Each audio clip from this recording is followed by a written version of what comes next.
ಮತ್ತೇನು ಅಂಬಿಕಾ, ರೆಕ್ಕೆ ಬಲಿತ ಹಕ್ಕಿಯಂತೆ ಹಾರಾಡುತ್ತಾ ಅವಸರ ಪಟ್ಟು ಆತುರದಿಂದ ಹೊರಟಿಯಲ್ಲೇ ಎಲ್ಲಿಗೆ ನಿನ್ನ ಪಯಣ? ಓಹೋ, ಬಹುಶಃ ಅರಗಿಣಿಯ ಅಂತರಂಗದಲ್ಲಿ ಬಯಸಿದ ಹಕ್ಕಿ ತಕ್ಕ ಸಮಯಕ್ಕೆ ಬರಲಾರದು ಕಂಡು ದಾರಿ ತಪ್ಪಿ ಹೊರಟಿರುವೆಯಾ? ಇಲ್ಲ, ಅಮೃತದ ಸವಿಜೇನನ್ನು ಸವಿಯಲು ತಕ್ಕ ಸಮಯಕ್ಕೆ ಬರಲಾರದ ಆ ನಿನ್ನ ದುಂಬಿಯ ದಾರಿಯ ಕಾಯ್ದು ಕಂಗಾಲಾಗಿರುವೆಯಾ? ನೋ, ಅಂಬಿಕಾ, ಇದಕ್ಕಾಗಿ ನೀನೇನು ಯೋಚನೆ ಮಾಡುವ ಅವಶ್ಯಕತೆ ಇಲ್ಲ. ಬಯಸಿ ಬೇಡುವ ಮುನ್ನವೇ ಕಲ್ಪವೃಕ್ಷವಾಗಿ ಬಂದಿರುವ ಈ ಹಕ್ಕಿಯನ್ನು ಧಿಕ್ಕರಿಸದಿರು. ಅಂಬಿಕಾ, ನಿನ್ನ ಪ್ರೀತಿಯ ಪರಿಮಳವನ್ನು ಹೀರಲು ಬಂದ ಈ ದುಂಬಿಯನ್ನು ಕಂಡು ನಿನ್ನ ಮನದಲ್ಲೇನಾದರೂ ಭಯ ಹುಟ್ಟಿದೆ? ಭಯಪಡಲು ನಾನೇನು ದಿಕ್ಕಿಲ್ಲದ ಹಕ್ಕಿ ಅಲ್ಲ, ಹೆತ್ತವರ ಆಶ್ರಯದಲ್ಲಿ ಬೆಳೆದ ಪ್ರೀತಿಯ ಹಕ್ಕಿ. ಹಾರುವ ಹಕ್ಕಿಯನ್ನು ಕಂಡು ಕುಕ್ಕಲು ಬರುವ ನಿಮ್ಮಂತ ನಡ ಹತ್ತುಗಳ ಕೈಯನ್ನೇ ಕತ್ತರಿಸುವ ಹಠಮಾರಿ ಹಕ್ಕಿ ನಾನು. ಮಿಸ್ಟರ್ ಮಾಂತೇಶ್, 3 ವರ್ಷದಿಂದ ನೋಡ್ತಾ ಇದ್ದೀನಿ, ಹೆಜ್ಜೆಗೂ ನನ್ನನ್ನೇ ಹಿಂಬಾಲಿಸ್ತಾ ಇದ್ದೀರಾ. ಹೇಗಾದ್ರೂ ಮಾಡಿ ನಿಮ್ಮ ಮೋಹದ ಬಲೆಯಲ್ಲಿ ಹಾಕಿಕೊಳ್ಬೇಕು ಅಂತ ಪ್ರಯತ್ನ ಪಡ್ತಾ ಇದ್ದೀರಾ. ಹೆಣ್ಣು ಅಂದ್ರೆ ನಿಮ್ಮ ದೃಷ್ಟಿಯಲ್ಲಿ ಮಾರುಕಟ್ಟೆಯಲ್ಲಿಟ್ಟಿರುವ ಹಣ್ಣು ಅಂತ ತಿಳಿದಿದ್ದೀರೋ ಅಥವಾ ಕಾಲಿನಿಂದ ತುಳಿಯುವ ಧೂಳು ಅಂತ ತಿಳಿದುಕೊಂಡಿದ್ದೀರೋ?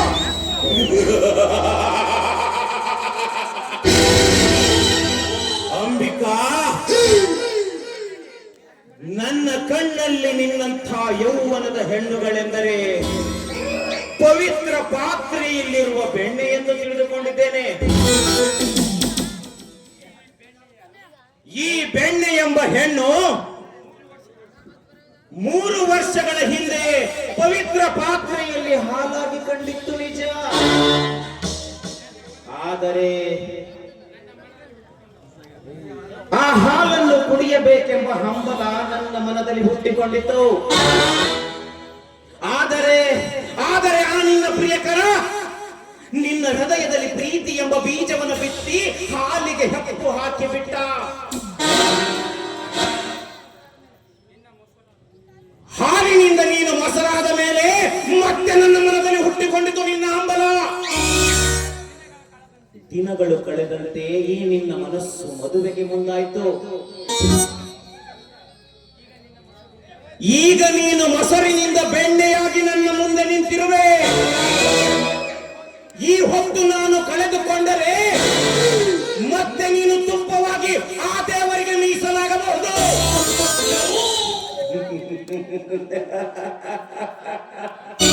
ಅದಕ್ಕಾಗಿ ಈ ನಿನ್ನ ಬೆಣ್ಣೆ ಹಂತ ದೇಹವನ್ನು ಯಾರ ಕಣ್ಣಿಗೂ ಕಾಣಿಸದಂತೆ ರಸಿಕನಾಗಿ ಹೀರಬೇಕೆಂಬ ಆಸೆಯಿಂದ ಬಂದಿದ್ದೇನೆ. ನೋಡು, ನಿನ್ನ ಮನಸ್ಸಿನಿಂದ ಒಪ್ಪಿದರೆ ಸರಿ, ಇಲ್ಲದಿದ್ದರೆ ಈ ಬೆಣ್ಣೆಯನ್ನು ಕದ್ದು ತಿನ್ನಲು ಹೇಸುವನಲ್ಲ ಈ ಕಟುಕ.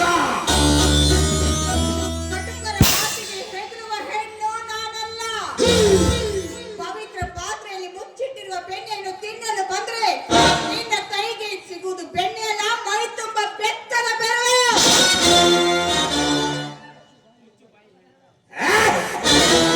ಮುಚ್ಚು ಬಾಯಿ, ಹುಚ್ಚು ಹೆಣ್ಣೆ. ನನ್ನಿಚ್ಛೆಯನ್ನು ನೀನು ತುಚ್ಛವಾಗಿ ಕಂಡಿದ್ದೆಯಾದರೆ ನಿನ್ನ ಯೌವನದ ಅಂಗಳದಲ್ಲಿರುವ ಅಂದ ಚಂದವನ್ನು ನಾನು ಮಂಗನಾಗಿ ಕೆಡಿಸಬೇಕಾಗುತ್ತದೆ. ಎಚ್ಚರ. ಮುಚ್ಚುವ ಬಾಯಿ. ಇಚ್ಛೆ ಇಲ್ಲದ ಹೆಣ್ಣನ್ನು ಚುಚ್ಚುವಾಗಿ ಕಟ್ಟಿದೆ ಆದ್ರೆ ಚಂಡಿ ಚಾಮುಂಡಿಯಾಗಿ ನಿನ್ನ ರಕ್ತವನ್ನೇ ಕುಡಿಯಬೇಕಾಗುತ್ತೆ. ಒಲ್ಲದ ಹೆಣ್ಣನ್ನು ಒತ್ತಾಯದಿಂದ ಕೆಣಕಲು ಹೋದ್ರೆ ಹುತ್ತಿನಲ್ಲಿರೋ ಹಾವನ್ನು ಕೆಣಕಿದ ಹಾಗೆ ಬಲ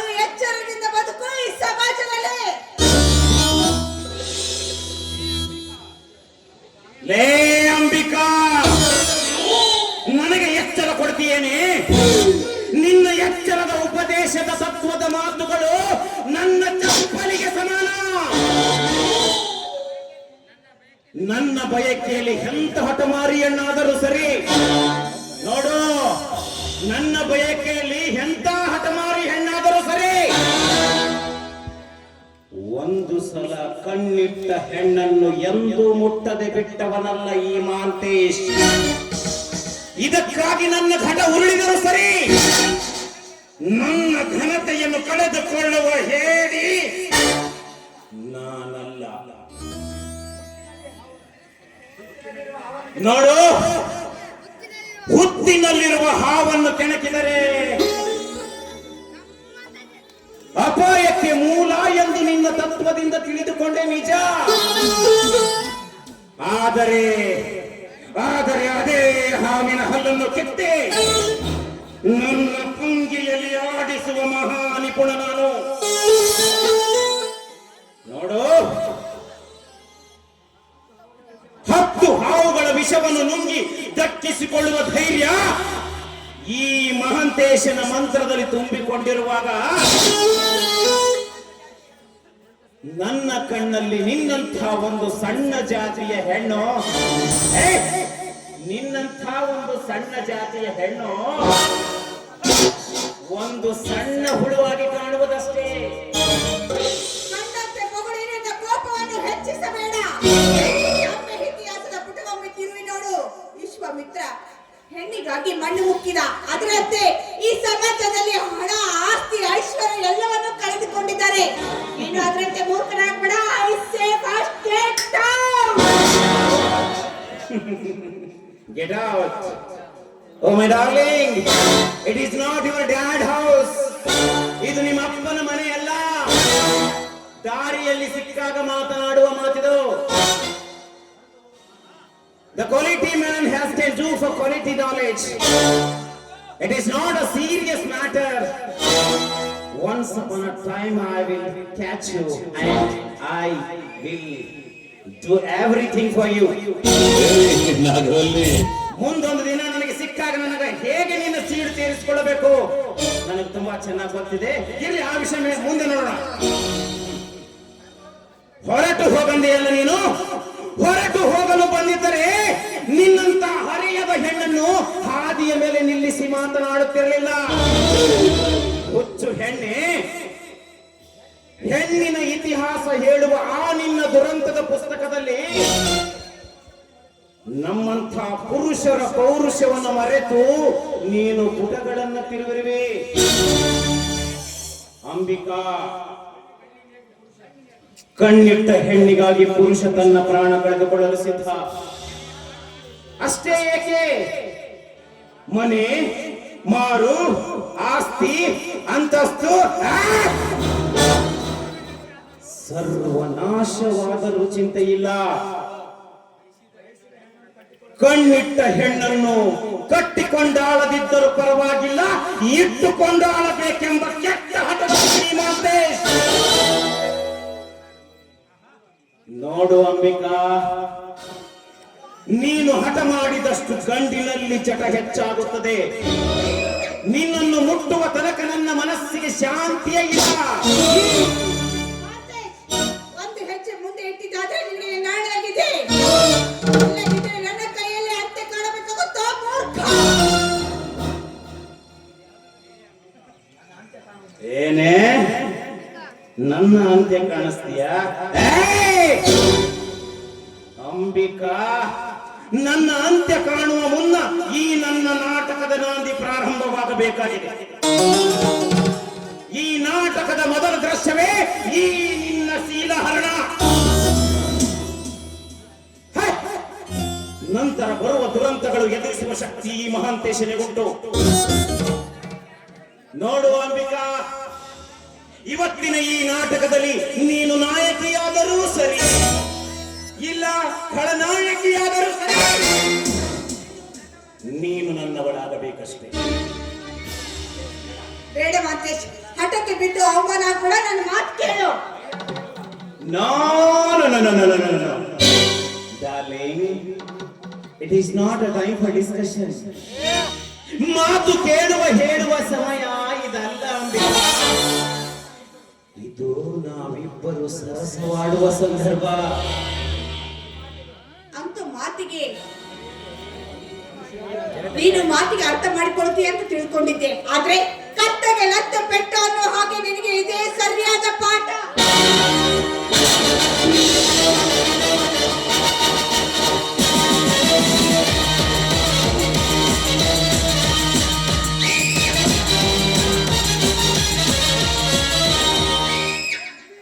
ಲೇ ಅಂಬಿ, ಉರಿಯುವ ನನ್ನ ಕಾಮದ ಕಿಚ್ಚಿನಲ್ಲಿ ನನ್ನ ಕೆನ್ನೆಗೆ ಮುಟ್ಟಿ ನನ್ನನ್ನು ಮತ್ತಷ್ಟು ರೊಚ್ಚಿಗೆ ಬಿಸಿದೆಯಾ? ಈಗ ನಾನು ಹೆಡೆ ತುಳಿದ ಘಟಸರ್ಪ. ಈ ಕ್ರೋಧ ಕೆಟ್ಟ ಘಟಸರ್ಪ ನಿನ್ನನ್ನು ಯಾವಾಗ ಕಚ್ಚುವುದು ಗೊತ್ತಿಲ್ಲ. ಅಂಬಿಕಾ, 10 ಹಾವುಗಳ ವಿಷವನ್ನು ನುಂಗಿ ದಕ್ಕಿಸಿಕೊಳ್ಳುವ ಧೈರ್ಯ ಈ ಮಹಾಂತೇಶನ ಮಂತ್ರದಲ್ಲಿ ತುಂಬಿಕೊಂಡಿರುವಾಗ ನಾನು ಮನಸ್ಸು ಮಾಡಿದರೆ ನೀನು ನಿಂತ ನೆಲದ ಮೇಲೆ ನಿನ್ನನ್ನು ಗುಂಡಿಟ್ಟು ಕೊಲ್ಲಬಹುದಾಗಿತ್ತು. ಬಟ್ ಒಂದೇ ಒಂದು ಕಾರಣಕ್ಕಾಗಿ ನೀನು ದಕ್ಕಿ ಹೋದೆ. ಅದೇನೆಂದರೆ ನಿನ್ನಲ್ಲಿ ಸರಸವಾಡಬೇಕೆಂಬ ಉಲ್ಲಾಸ ನನ್ನ ಮನದಲ್ಲಿ ತುಂಬಿ ನಿಂತಿದೆ ನನ್ನ ರಾಣಿ. ನಾನೇನ್ ಮಾಡ್ಲಿ? ಹೆಜ್ಜೆ ಹೆಜ್ಜೆಗೂ ನಿನ್ನ ನೆನಪೇ ನನ್ನ ಕಾಡ್ತಾ ಇದೆ. ಊಟಕ್ಕೆ ಕುಳಿತಾಗ ಊಟದ ತಾಟಿನಲ್ಲೂ ನಿನ್ನದೇ ಭಾವಚಿತ್ರ ಕಾಣ್ತಾ ಇದೆ. ನಾನು ಮನಸ್ಸು ಮಾಡಿದರೆ ನಿನ್ನನ್ನು ಗುಂಡಿಟ್ಟು ಕೊಲ್ಲಬಹುದಾಗಿತ್ತು. ನಿನ್ನ ಮೇಲೆ ಪ್ರೀತಿ ಹೊತ್ತಿದ್ದೇನೆ ಅನ್ನೋ ಒಂದೇ ಒಂದು ಕಾರಣಕ್ಕಾಗಿ ನೀನು ದಕ್ಕಿ ಹೋದೆ. ಅಂಬಿಕಾ, ಇದೇ ರೀತಿ ಮುಂದೆ ನೀನು ಧಿಕ್ಕರಿಸಿದೆಯಾದರೆ ನಿನ್ನ ಬಾಳಿಗೆ ಬೀಳುವುದು ಬೆಂಕಿ ಖಂಡಿತ.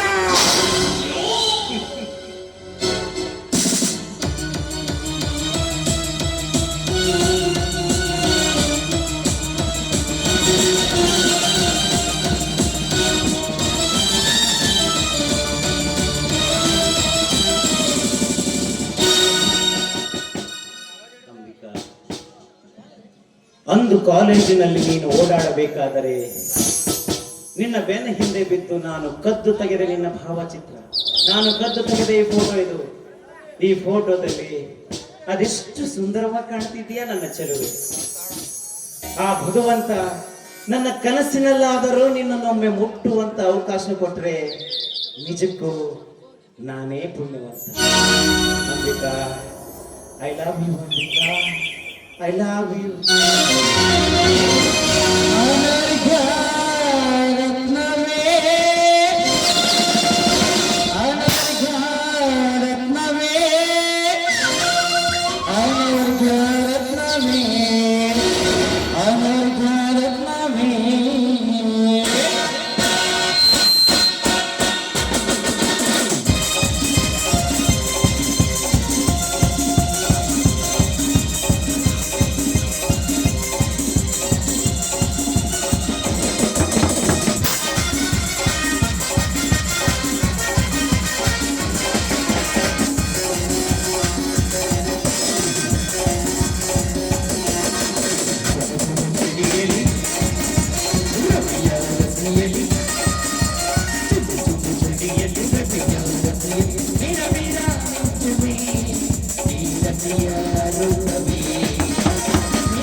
ಇದೆಂತ ಕನಸು ಕಂಡೆ ನಾನು.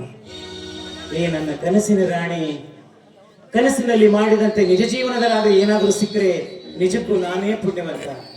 ಅಂಬಿಕಾ, ಎಲ್ಲಿರುವೆ ಅಂಬಿಕಾ?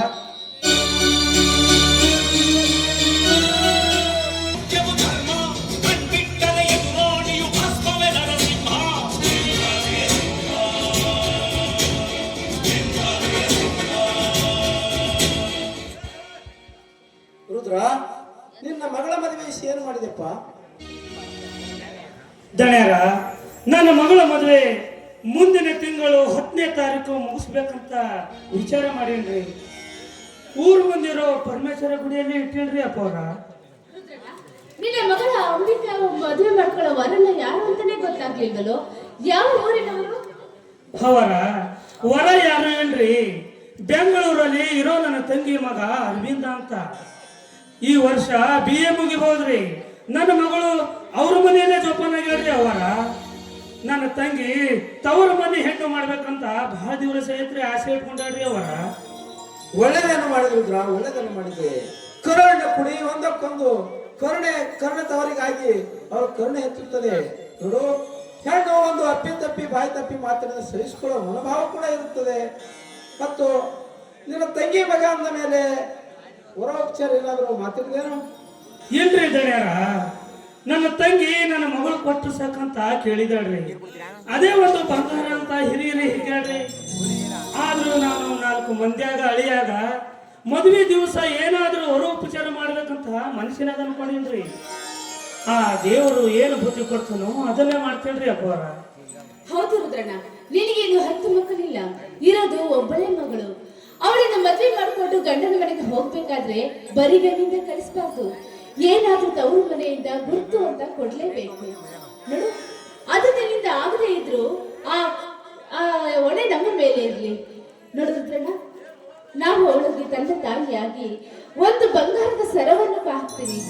ಅವಳ ಕೊರಳಿಗೆ ಹಾಕಿ ನೀನು ಕಳಿಸ್ಕೊಡು. ಒಳ್ಳೆಯದನ್ನು ಮಾತಾಡಿದೆ ಮಾದೇವಿ, ಒಳ್ಳೆಯದನ್ನು ಮಾತಾಡಿದೆ. ನೋಡು, ಈ ರುದ್ರ ಸುಮಾರು 50 ವರ್ಷಗಳಿಂದ ನಮ್ಮ ಮನೆಯಲ್ಲಿ ದುಡ್ತಾ ಬಂದಿನ. ಇವನ ವಯಸ್ಸು ಕೂಡ ಆಯ್ತು. ಈಗ ಇವನ ಮಗಳ ಮದುವೆ ಮಂಟಪದಲ್ಲಿ ಇವನ ಮಗಳಿಗೂ ಅಳಿಯನಿಗೂ ಇಬ್ಬರಿಗೂ ಕೂಡ ಚಿನ್ನದ ಪದಕವನ್ನು ಹಾಕಿ ಮೈ ತುಂಬದ ಹಾರಿ ಮಾಡಿ ಮನೆಗೆ ಕೊಟ್ಟು ಕಳಿಸಿದಾಯ್ತು. ಹಾ ರುದ್ರ, ನೋಡು, ನಿನ್ನ ಮಗಳ ಖರ್ಚಿಗಾಗಿ ಈ 50,000 ರೂಪಾಯಿ ಕೊಡ್ತಾ ಇದ್ದೀನಿ. ಈ ಎಲ್ಲ ಕುತ್ತ ಜನ ಮೆಚ್ಚು ಹಾಗೆ ಮದುವೆ ಮಾಡು. ಅಪ್ಪವರ, ದುಡ್ಡು ಕೊಟ್ಟು ನನಗೆ ಬಾರು ವರ್ಷ ಬೇಡ್ರಿ. ದೊಡ್ಡ ಗುಣ ಇರೋ ನೀವಿಬ್ಬರು ಮದುವೆ ಮಂಟಪಕ್ಕೆ ಬಂದು ಮದುಮಕ್ಕಳಿಗೆ ಆಶೀರ್ವಾದ ಮಾಡಿದ್ರೆ ಸಾಕ್ರಿ.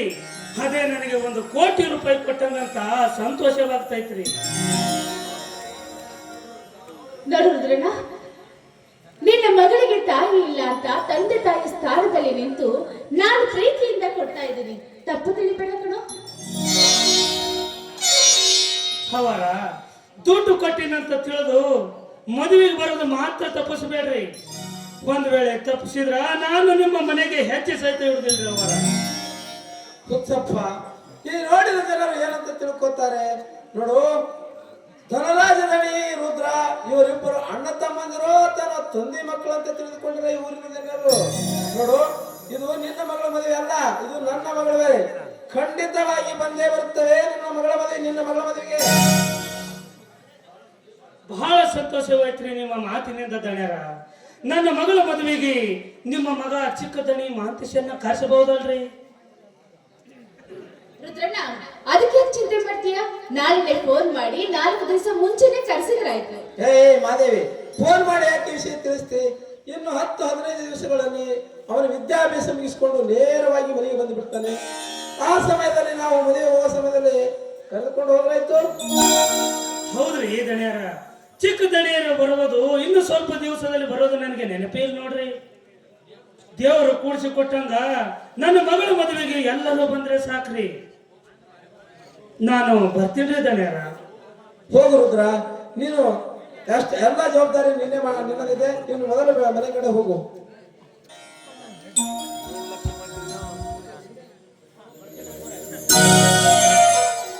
ನಾನು ಇನ್ನು ಬರ್ತೀನಿ ಅಪ್ಪರ.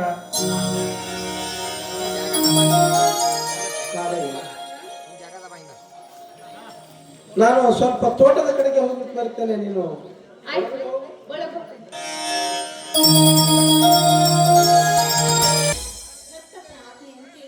ನಾನು ಊರಿಗೆ ಹೋಗ್ಬೇಕಾಗಿದೆ. ಈ ವಿಷಯ ಅರವಿಂದ್ ನಿಮ್ಗೆ ತಿಳಿಸ್ಬೇಕು ಅಂದ್ರೆ ಅರವಿಂದ್ ಕಾಲೇಜ್ ಹತ್ರ ಇರ್ಬೋದಾ? ಎಲ್ಲಿ ಹೋಗಿರ್ಬೋದು? ನಾನು ಅಲ್ಲಿ ನೋಡ್ಕೊಂಡ್ ಬಂದೆ, ಕಾಣಿಸ್ತಾನೆ ಇಲ್ಲ ಅರವಿಂದ್.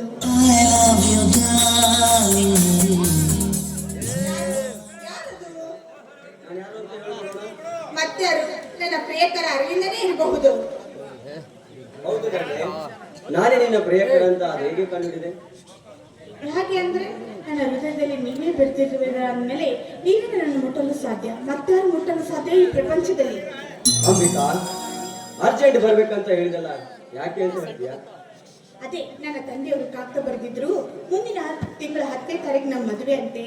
ಆದಷ್ಟು ಬೇಗ ಧರ್ಮಪುರಕ್ಕೆ ಬಾ ಅಂತ ಹೇಳಿದ್ರು. ಅದಕ್ಕೆ ಆ ವಿಷಯ ತಿಳಿಸಿ ಹೋದ್ರಾಯ್ತು ಅಂತ ಬಾ ಅಂತ ಹೇಳಿದೆ. ಯಾಕೆ ಅಂಬಿಕಾ ಅಷ್ಟೊಂದು ಭಯ ಪಡುತ್ತಿರುವೆ? ಮದುವೆ ಆಗುವವರೆಗೂ ಮಾತ್ರ ನೀನು ನಿಮ್ಮ ಊರಲ್ಲಿ ಇರ್ತೀಯ. ಮದುವೆ ಆದ ಮೇಲೆ ನಮ್ಮ ಮನೆಗೆ ಬರ್ತೀಯ ತಾನೆ? ಅರವಿಂದ್, ನಿಮ್ಮನ್ನು ಬಿಟ್ಟು 15 ದಿವಸ ಅಲ್ಲ 15 ನಿಮಿಷ ಬಿಟ್ಟು ಇರೋದಕ್ಕೂ ಆಗೋದಿಲ್ಲ ನನ್ನ ಮನಸ್ಸಿಗೆ. ಅಂಬಿಕಾ, ಆಕಸ್ಮಿಕವಾಗಿ ಇವತ್ತು ನಾನು ಸತ್ತು ಹೋದರೆ? ಅರವಿಂದ್, ದಯವಿಟ್ಟು ಅಂತ ಮಾತನಾಡಬೇಡಿ. ನೀವು ಸತ್ರೆ ನಾನು ಬದುಕಿರ್ತೀರ ಅಂತ ತಿಳ್ಕೊಂಡಿದ್ದೀರಾ? ಖಂಡಿತವಾಗ್ಲೂ ಇಲ್ಲ. ನೀವು ಸತ್ತ ಮರುಕ್ಷಣವೇ ನಾನು ವಿಷ ಕುಡಿದು ಸತ್ತು ಹೋಗ್ತೀನಿ. ಅಂಬಿಕಾ, ಹೌದು ಅರವಿಂದ್, ನೋಡಿ, ಒಂದು ಹೆಣ್ಣು 10 ಹಲವಾರು ಆಸೆ ಆಕಾಂಕ್ಷೆಗಳನ್ನು ಹೊತ್ತು ಒಬ್ಬರಿಗೆ ಮಾತ್ರ ಮನಸ್ಸು ಕೊಡ್ತಾಳೆ. ಆ ಪ್ರಿಯಕರನೇ ಇಲ್ಲ ಅಂದ ಮೇಲೆ ಆ ಹೆಣ್ಣು ಬಾವಿಯಲ್ಲಿ ನೀರು ಇಲ್ಲದೆ ಮೀನು ಹೇಗೆ ಒದ್ದಾಡುತ್ತೋ ಅವಳ ಮನಸ್ಸು ಸಹಿತ ಹಾಗೆ ಒದ್ದಾಡುತ್ತೆ ಅರವಿಂದ್. ನಾನು ಅಷ್ಟೇ ಅಂಬಿಕಾ. ಈ ನನ್ನ ಹೃದಯದ ಪ್ರಾಣವೇ ನೀನಾಗಿರುವಾಗ ನೀನಿರದೆ ಬದುಕಲು ನನ್ನಿಂದ ಕೂಡ ಸಾಧ್ಯವಿಲ್ಲ. ಒಂದು ವೇಳೆ ನಮ್ಮ ಪ್ರೀತಿ ಏನಾದರೂ ಪ್ರಳಯವಾದರೆ ನಾನಂತೂ ಬದುಕಲ್ಲಂತ ನನಗೆ ಚೆನ್ನಾಗಿ ಗೊತ್ತು.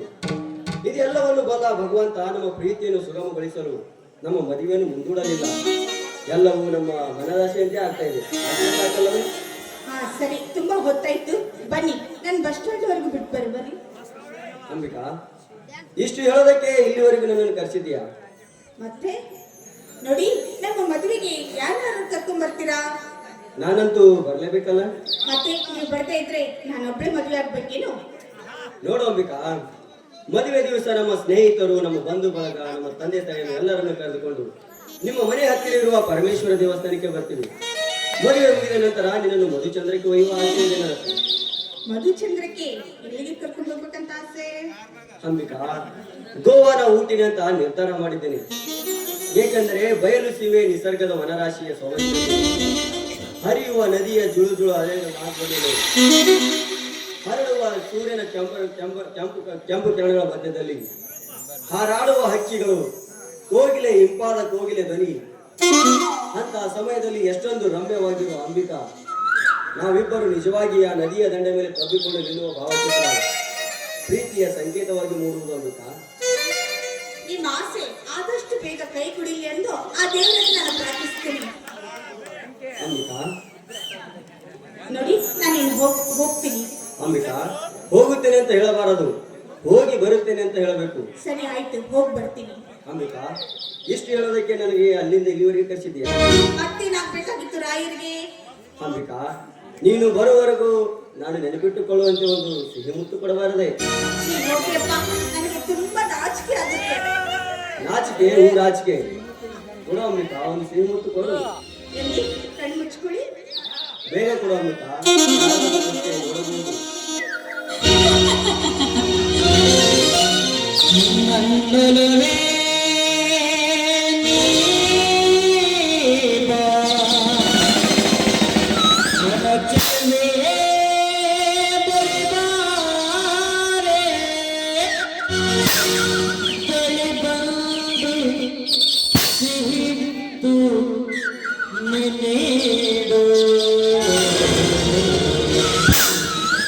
ಸಿಹಿ ಮುತ್ತಿನ ಕಾಣಿಕೆ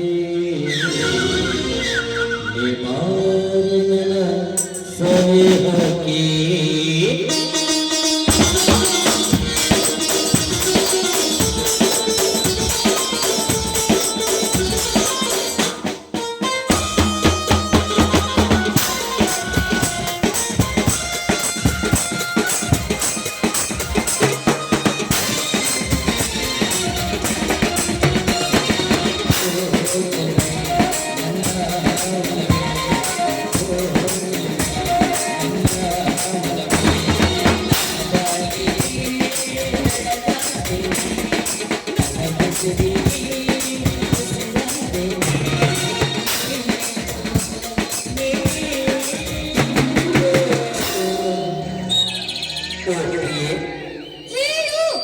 ನೀನಂದ್ರೆ ನೀನಂದ್ರೆ ತುಂಬಾ ಇಷ್ಟ. ಮುತ್ತಿನ ಕಾಣಿಕೆ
ಸಮಯವಾಯಿತು, ಹೋಗೋಣ.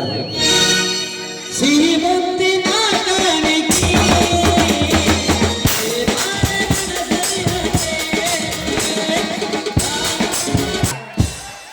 ಅಂತೂ ಇಂತೂ ಒಬ್ಬನ ಮದ್ವೆ ಆಗ್ಬೇಕಂತ ಲಾಸ್ಟ್ ಇದು ನಿರ್ಧಾರ ಮಾಡ್ಕೊಂಡು ಬಂದಿನಿ.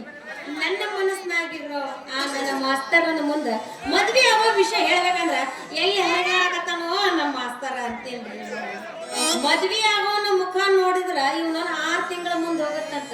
ಅವನು ಒಂದು ಸಲ ತಪ್ಕೊಂಡ್ರ 3 ತಿಂಗಳ ಮುಂದೆ ಹೋಗತ್ತಂತ. ಒಟ್ಟ ತಡ್ಕೊಳಕ್ ಆಗೋಲ್ದು ಎಲ್ಲಿದ್ದಿರ್ಬೇಕು ನನ್ನ ರಾಜ್ಯ. ಇಂದು ಆನಂದ ನಾ ತಾಳಲಾರೆ ಚಿಕ್ಕ ಮಾತಲ್ಲಿ ನಾನಿರಲಾರೆ. ಇಂದು ಆನಂದ ನಾ ತಾಳಲಾರೆ ಚಿಕ್ಕ ಮಾತಲ್ಲಿ ನಾನಿರಲಾರೆ.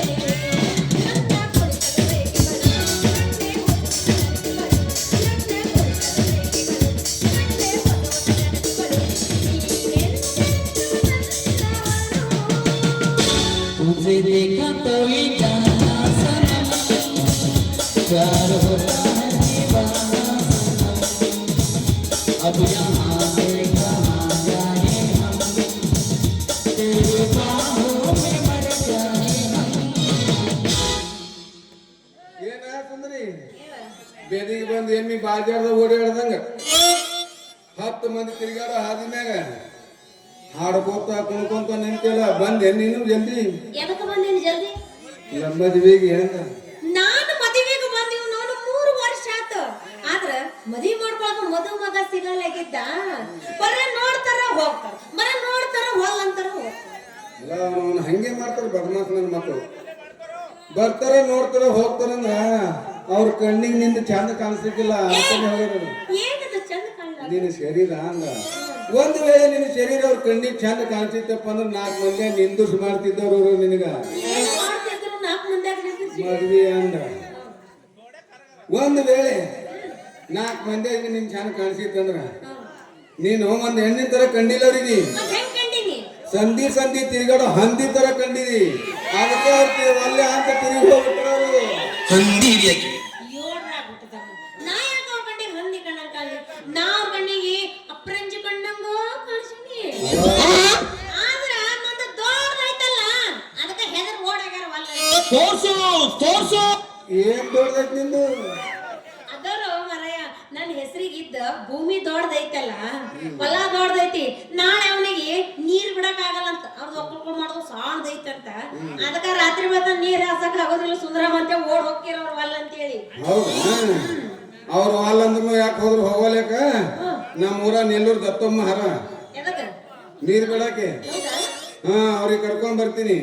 ನಿನಗ್ ವರ್ಷದಾಗ 1 ಪೀಕ್ ತೆಗಿದ್ರು ತೆಗಿತಾರ, 2 ಪೀಕ್ ತೆಗಿದ್ರು ತೆಗಿತಾರ, 3 ಪೀಕ್ ತೆಗಿದ್ರು ತೆಗಿತಾರ. ಒಟ್ಟಿ ನೀನು ಒಳಗ್ ನೀರ್ ಬಿಟ್ಟಂಗ ಇರ್ತಾರ. ಅಲ್ಲ ನರರಿ ಅವ್ರ ಇವ್ರು ಯಾಕ ನೀನ ನನ್ನ ಹೊಲ ಪಾಲಿಗೆ ಹಚ್ಕೊಂಡ್ಬಿಡು. ವರ್ಷನಾಗ 8 ಪೀಕ್ ತೆಗಿ ಯಾಕೆ ತೆಗದಿ ಅಂತ ನಾನು ಕೇಳೋದಿಲ್ಲ.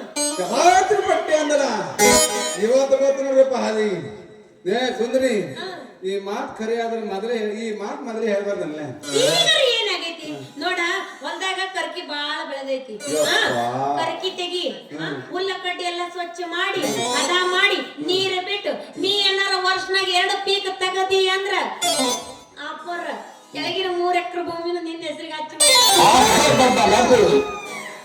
ಹಾಕತ್ತಿಲ್ಲ ನೀ ಈ ಮಾತು ಮೊದಲೇ ಹೇಳಿದೆ ಅಂದ್ರ ಇಷ್ಟೊತ್ತಿನಕ್ಕೆ 3 ಪೀಕ್ ತೆಗೆದು ನಿನ್ ಕೈಯ ಕೊಟ್ಟು ಕಳಿಸ್ತಿಲ್ಲ ನಿನ್ನ ಕೊಡಿ.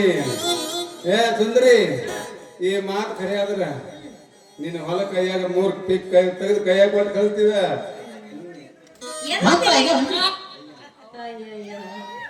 ಈಗ ಏನಾಗೈತಿ, ನೀ ಒಟ್ಟ ತಲೆ ಕೆಡ್ಸ್ಕೊಳಕ ಹೋಗ್ಬೇಡ.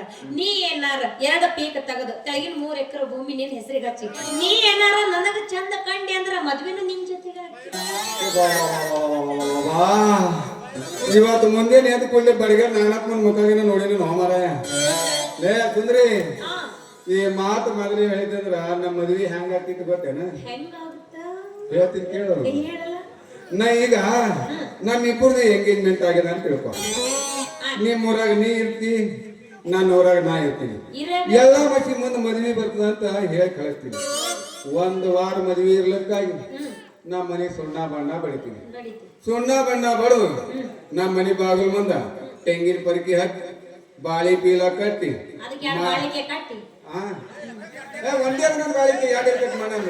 ಮತ್ತೆ ನಾನು ಬಾಳಿಗೆ ತಗಲಿ ಹೌದಾ? ಏನು ಬಾಳಿ ಪೀಲ್ ಕಟ್ಟಿ ಮನಿ ಮ್ಯಾಗ ಸ್ಪೀಕರ್ ಹಚ್ಚಿ ವಾತಾವರಣ ಚಾಲು ಮಾಡ್ದಂದ್ರ ನಮ್ಮ ಊರನವರಿಗೆಲ್ಲ ಗೊತ್ತಾಗ್ತೈತಿ ಇವನು ಮನ್ಯಾಗ ಮದ್ವಿ ಐತಿ ಅಂತ. ಅವಾಗ ನಾ ತಾಟ್ ನೀಟಾಗಿ ಮ್ಯಾಗಿ ಮ್ಯಾಗ ನಿಂತು ನಕ್ಕೋತ ನೋಡ್ಕೋತ ನಿಂತಿರ್ತೀನಿ. ಮದ್ವಿ ತುಂಬ್ಕೊಂಡ್ ಲಾರಿ ಯಾವಾಗ ಮದ್ವಿ ಮಂದಿನ ತುಂಬ್ಕೊಂಡ್ ಲಾರಿ ಯಾವಾಗ ಬರ್ತೈತಪ್ಪ ಅಂತ ಅವಾಗ ಬರ್ತೀರಿ. ನಿಮ್ಮ ಅವ್ನು 7 ಹುಡುಗರು ಆಗ 8-9ಕ್ಕೆ ನೀವು ಬರ್ತೀರಿ. ನೀವು ಬಂದ ಒಯ್ದು ಹನುಮಂದಿರ ಗುಡಿಯಾಗ ಇಳಿಸ್ತೇವೆ. ಹನುಮಂದಿರ ಗುಡಿಯಾಗ ಏನ್ ತಿಳಿದೀವಿ? ಸನ್ಯಾಸಿರಿದ್ದವ್ರಿಗೆ, ಊರಾಗ ಹೆಚ್ಚಾದವ್ರಿಗೆ, ಯಾರು ಅವ್ರ ಮೇಲೆ ಹೆಂಡ್ರ ಮಕ್ಕಳು ಇಲ್ಲ ಆದವ್ರಿಗೆ ಎಲ್ಲರಿಗೂ ಒಯ್ದು ಇಳಿಸ್ಬೇಕಂತೇಳಿ ಪ್ರತಿಯೊಂದು ಊರಿಗೆ ಹನುಮಂದಿರ ಗುಡಿ ಕಟ್ಟಿರ್ತಾರ. ಹನುಮಂತರ ಗುಡಿಯಾಗ ನನ್ನ ಇಳಿಸ್ತಾನೆ ಹೋಗ್ಲಿ ಬಿಡು ಅವ ನೀ ಎಲ್ಲಿ? ನಾ ಆ ಎಳಗೆ ಏಳಗೆ ಹೆಣ್ಣಿನ ಕುದುರೆ ಮ್ಯಾಲ ನಿಂತು ಬರ್ತಾ ಇರ್ತೀನಿ, ನೀ 4 ಮಂದಿ ಕುಂತಾ ಇರ್ತೀನಿ, ಮಾಡ್ಕೊಳ್ಳಿ ಎಲ್ಲೇನಪ್ಪ ಅಂತ ಹಣಿಕೆ ಹಾಕೋ ನೀ ನೋಡ್ತಾ ಇರ್ತೀನಿ. ನನ್ನ ಮುಖ ನೀ ನೋಡಿಲ್ಲ, ನಿನ್ನ ಮುಖ ನಾ ನೋಡಿಲ್ಲ, ಎಲ್ಲನೇವೋ ಮಾಡ್ಕೊಳ್ಳ ಮತ್ತ ನೀ ನೋಡ್ತಾ ಇರ್ತೀನಿ. ಒಟ್ಟ ಮೇಲೆ ನೀ ಏಳು ಕುದುರೆ ಮ್ಯಾಲ ಬರ್ತೀವಿ ಹೆಂಗ ಬರ್ತೀವಿ ತೋರಿಸ್ತೇನೆ. ನೀ ಇಲ್ಲಿ ಮದುಮಗಳ ಹಾಕು ನಾವು ಮದುವೆ ಈಗ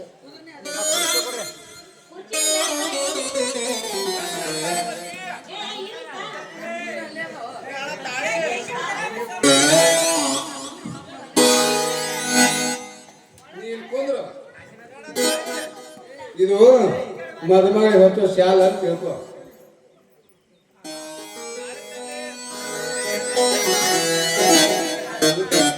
ನಾ ಬರ್ಲಿ ಹಾಗಾದ್ರೆ ನೀ ಹೆಂಗ್ ಬರ್ತಿ ಬಾ ಏಳು ಕುದುರೆ ಮೇಲೆ ನೀ ಕೂಡ ನಾ ಬರ್ತಾ ಈಗ.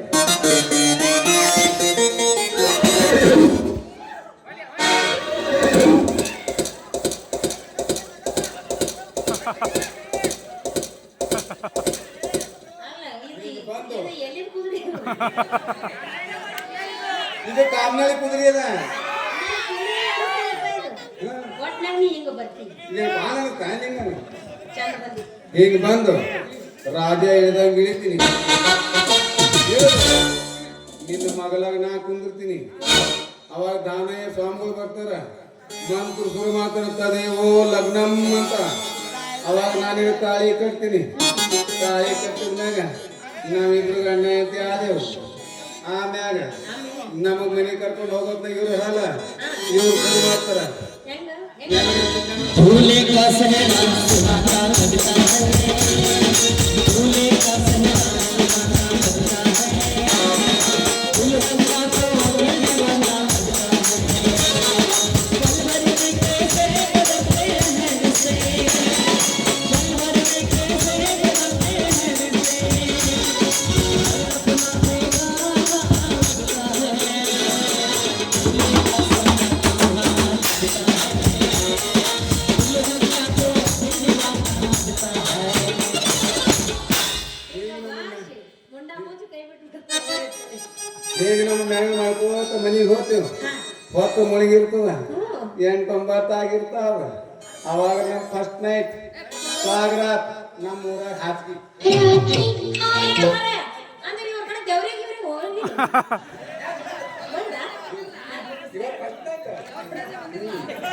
ಅದು ಮುಂದೆ ನಮ್ಮಿಬ್ಬರದ ಫಸ್ಟ್ ನೈಟ್ ಇರ್ತೈತಿ. ನಮ್ಮ ಕಡೆ ಹಾಸಿಗೆ ಇರ್ತಾರ, ಹಾಸಿಗೆ ಇರ್ತೈತಿ. ಹಾಸಿಗೆ ಇದ್ದ ಮೇಲೆ ನಮ್ಮ ಮದುಮಗಾಗಿ ನಿಂತಿರ್ತೀನಿ. ಅವಾಗ ನೀನು ನಾನು ಹೆಂಡತಿ ಹಾಲು ತರ್ತಿ, ತಗೊಂಡಲ್ಲ ಅವಾಗ ನೀ ಹಾಲು ತಗೊಂಡ ನೀ ಹಾಲು ತಗೊಂಬ.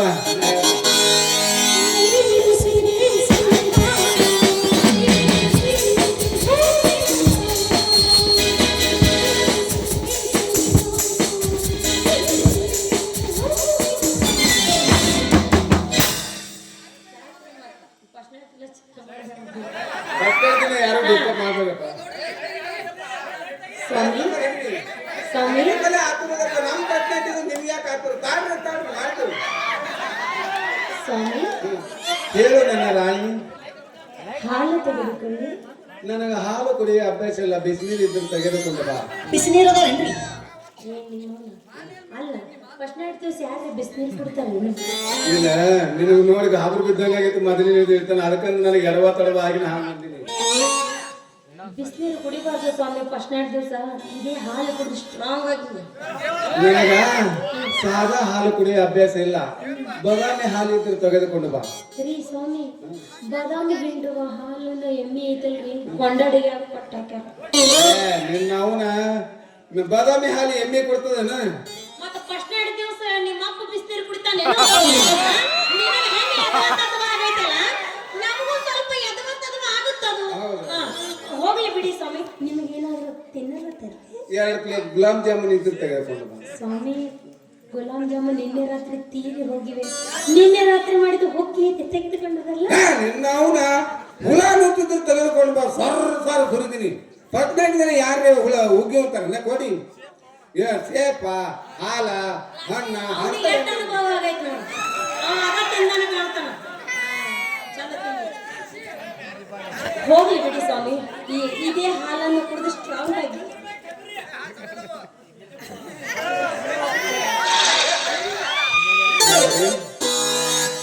ಸುಂದ್ರಿ ಸುಂದ್ರಿ ಹೇಳಿ ರಾಜ. Light off ಮಾಡ್ಲೆ? ಏನು ಶುರು ಮಾಡಕತ್ತೀರಿ? ಇನ್ನೂ ಮದುವೆ ಆಗಿಲ್ಲ ಮಾಸ್ತರ, ಇದು ನಾಟಕ ಐತಿ. ಇನ್ನೊಂದ್ ಸಿಕ್ಕಿದ್ರೆ ಚಾನ್ಸ್ ಅದ, ಫಸ್ಟ್ ಟೈಮ್ ಮಾಡ್ಬೇಕು. ನನಗ ತರಕಿಲ್ಲ ಅಮರ, ನಿನ್ ನೋಡಿದ ತಕ್ಷಣ ಹೆಂಗೋ ಏನೇನೋ ಆಗಿ ತರಕ ಹರಿತು. ಈಗ ಮಾಡ್ಬೇಡ. ಲೈಟ್ ಆಫ್ ಮಾಡಿದ್ರೆ ಗದ್ಲ ಮಾಡ್ತಿದ್ದೀನಿ. ಹಂಗ ತುಂಬಾ ಹೋಗಿದೆ. ಲಗ್ನ ಆದ್ಮೇಲೆ ಶುರು ಮಾಡೋಣ. ಏನು ಸರ್ ಮಾಡೋಣ? ನಾ ಇಲ್ಲಿ ಬಾ ಹೇಳ್ತಾ. ಎತ್ತಾತ ಬಾ. ಯಾಕೋ? ಅವ್ರಿಗೆ ಅವ್ರಿಗೆ ಕೇಳ್ಕೊತಾರ ನನಗ.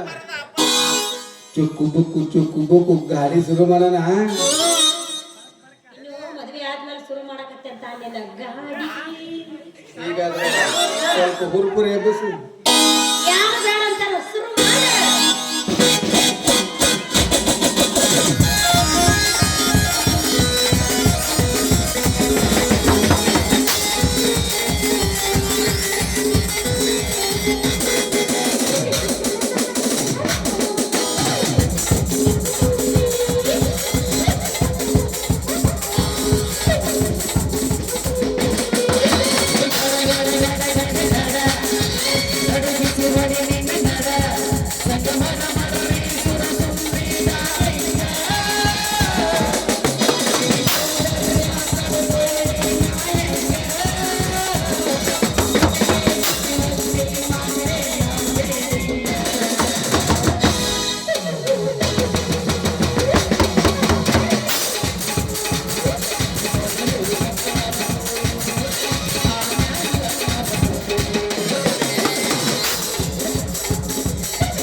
ಬಾಯ್ ಬಾಯ್.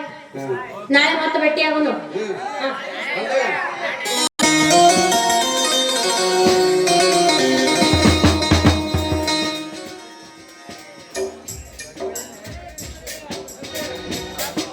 ಅಂಬಿಕಾ, ಅಂಬಿಕಾ, ದೇವರ ಮುಂದೆ ಏನಂತ ಬೇಡ್ಕೊಳ್ತಾ ಇದ್ದೇಮ್ಮ?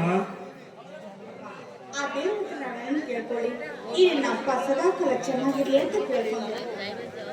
ಮಗಳೇ, ಈ ಮನೆಗೆ ಬಂದಾಗಿನಿಂದಲೂ ನಿತ್ಯ ನೇಮ ಪೂಜೆ ಪುನಸ್ಕಾರ ಆಚಾರ ಅಭಿಷೇಕ ಎಲ್ಲವನ್ನು ಮಾಡ್ತಾ ಇರ್ವಿ.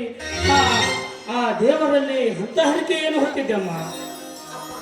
ಆ ದೇವರಿಗಿಂತ ಮಿಗಿಲಾದ ದೇವರು ನೀನೇ ಅಪ್ಪ. ನೋಡಪ್ಪ, ಆ ದೇವರನ್ನು ನಾನೇನು ಕೇಳ್ಕೊಳ್ಳಿ, ತಾಯಿಯನ್ನು ಕಳೆದುಕೊಂಡು ನಿರ್ಭಾಗ್ಯಳಾದ ನನ್ನನ್ನು ಪ್ರೀತಿ ವಾತ್ಸಲ್ಯ ಮಮತೆಯಿಂದ ನನ್ನನ್ನು ಬೆಳೆಸಿದ್ದೀರಾ. ಇವತ್ತಿನ ದಿನ ನಿಮ್ಮ ಮುಂದೆ ನಾನು ನಿಂತಿದ್ದೀನಿ ಅಂದ್ರೆ ಅದಕ್ಕೆಲ್ಲ ಕಾರಣ ಏನಪ್ಪ? ಇಷ್ಟೊಂದು ಮುದ್ದಾಗಿ ಬೆಳೆಸಿದ್ದೀರಪ್ಪ ಮಗಳೇ, ನೀನು ಹೇಳುವ ಮಾತು ಮಾತ್ರ ಸತ್ಯ. ನಿನ್ನನ್ನು ಮುದ್ದಾಗಿ ಬೆಳೆಸಲು ಒಂದೇ ಕಾರಣವಿದೆ ಅಮ್ಮ. ನಿನ್ನ ಹೆತ್ತಮ್ಮ ನೀನು ಭೂಮಿಗೆ ಬಿದ್ದು ತಕ್ಷಣ ಸತ್ತು ಹೋದ. ನೀನು ಸಾಯುವ ಮುನ್ನ ನಿನ್ನ ತಾಯಿ ಸಾಯುವ ಮುನ್ನ ನನ್ನಿಂದ ಒಂದು ವಚನ ತೆಗೆದುಕೊಂಡರು. ಹುಟ್ಟುವ ಮಗು ಹೆಣ್ಣಾಗಲಿ ಗಂಡಾಗಲಿ ಕಷ್ಟದ ಕಡಲಲ್ಲಿ ಬೆಳೆಸದೆ ಉನ್ನತ ಮಟ್ಟದಲ್ಲಿ ಬೆಳೆಸಿ ಕಾಣುವರ ಕಣ್ಣಲ್ಲಿ ಕೀಳಾಗದೆ ಕೈ ಒಡ್ಡುವ ಮಕ್ಕಳಾಗಬಾರದು. ಈ ಸಮಾಜದಲ್ಲಿ ಸುಚಿತ್ತರು ಶೌಚನ್ಯರು ಸ್ವಾಭಿಮಾನಿಗಳಂತೆ ಬೆಳೆಸಿ ಎಂದು ನಿನ್ನ ತಾಯಿ ಕೊನೆಗೊಳಿಸಿದಳು. ಅವಳ ಅಭಿಲಾಷದಂತೆ ಹೆಚ್ಚೆಗೂ ಎಚ್ಚರ ವಹಿಸಿ ನಿನ್ನನ್ನು ಚೊಕ್ಕ ಚಿನ್ನದಂತೆ ಬೆಳೆಸಿದ್ದೇನೆ ಅಮ್ಮ. ನಿನ್ನ ಕಣ್ಣಲ್ಲಿ ನೀರು ಬಂದರೆ ನನ್ನ ಕಣ್ಣಲ್ಲಿ ರಕ್ತ ಬರ್ತದಮ್ಮ. ರಕ್ತ ಬೆಳೆದು ನಿಂತ ನಿನ್ನಂತ ಮಗಳಿಗೆ ಒಂದು ಮದುವೆ ಮುಗಿಸಿದರೆ ನನ್ನ ಮನದಾಸೆ ಮುಗೀತಮ್ಮ, ಮುಗೀತು. ನನಗೋಸ್ಕರ ನಿಮ್ಮ ಪ್ರಾಣನೇ ಮುಡುಪಾಗಿಟ್ಟಿದ್ದೀರಲ್ಲಪ್ಪ. ಅಪ್ಪ, ನಾನು ಹೇಳಿದ ಹಾಗೆ ನನಗೆ ವಿದ್ಯಾಭ್ಯಾಸ ಕೊಡಿಸಿ ನಾನು ಇಷ್ಟಪಟ್ಟ ವರನೊಂದಿಗೆ ನನ್ನ ಮದುವೆ ಮಾಡ್ತಾ ಇದ್ದೀರಲ್ಲಪ್ಪ. ನಿಜವಾಗ್ಲೂ ಹೇಳ್ಬೇಕು ಅಂದ್ರೆ ನಿನ್ನಂತ ತಂದೆಯನ್ನು ಪಡೆಯಬೇಕಾದ್ರೆ ನಾನು ಪೂರ್ವ ಜನ್ಮದ ಪುಣ್ಯನೇ ಮಾಡಿರ್ಬೇಕು ಅಂತ ಅಪ್ಪ. ನಿಜವಾಗ್ಲೂ ಹೇಳ್ತೀನಿ ಅಪ್ಪ, ಈ ಮನೆಗೆ ಕಳಂಕ ತರದ ಹಾಗೆ ನಡೆದುಕೊಳ್ತೀನಿ ಅಂತ ಹೇಳಿ ನಿನಗೆ ವಚನ ಕೊಡ್ತಾ ಇದ್ದಾಳಪ್ಪ ಈ ನಿಮ್ಮ ಮಗಳು. ಸಂತೋಷ ಅಂಬಿಕಾ, ತುಂಬಾ ಸಂತೋಷ.